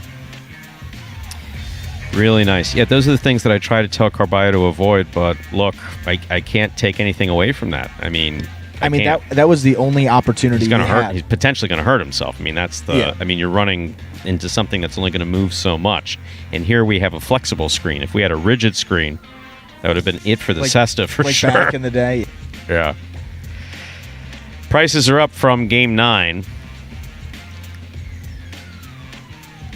Superfecta 4261, $117.10. That's a 10-cent super. 4261. 117.10. 9th game, Quinella 2-4. That's 2442, $19.40. Trifecta 426, $414.60.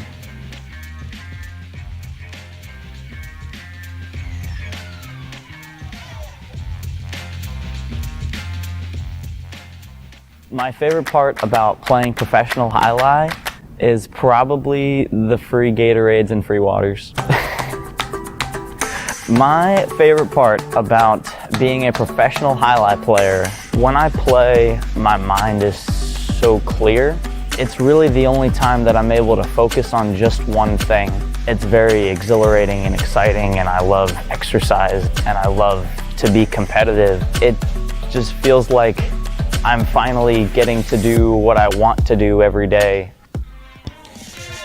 And there was Kubala in his own words. And as we said, his first win of the week there.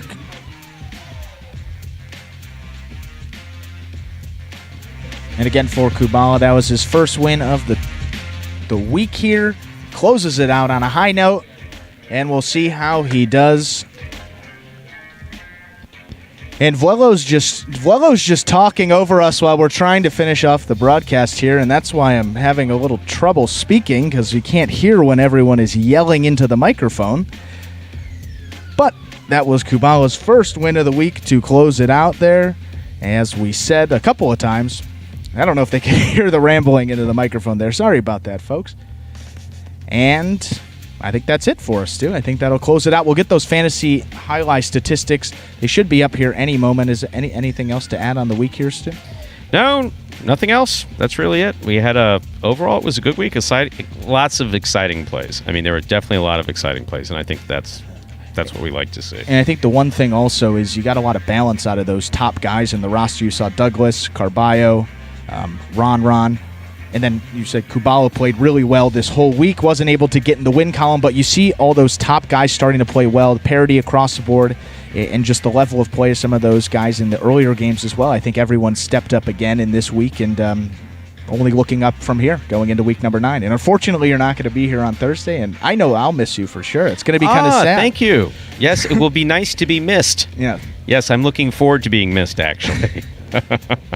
Yes, no, take an unusual day out or day off, I guess is the way it is. Scott has graciously agreed to let me fly the coop, and I will coop fly. So you'll hear a new voice. So don't be alarmed. It will be myself. I'll slide over to the right and take over the big chair for the day. That'll be fun. You're absolutely more than capable of doing it. And that, ladies and gentlemen, will do it for this Sunday matinee performance of Live Jai-Alai in the Magic City on YouTube's Jai-Alai Channel.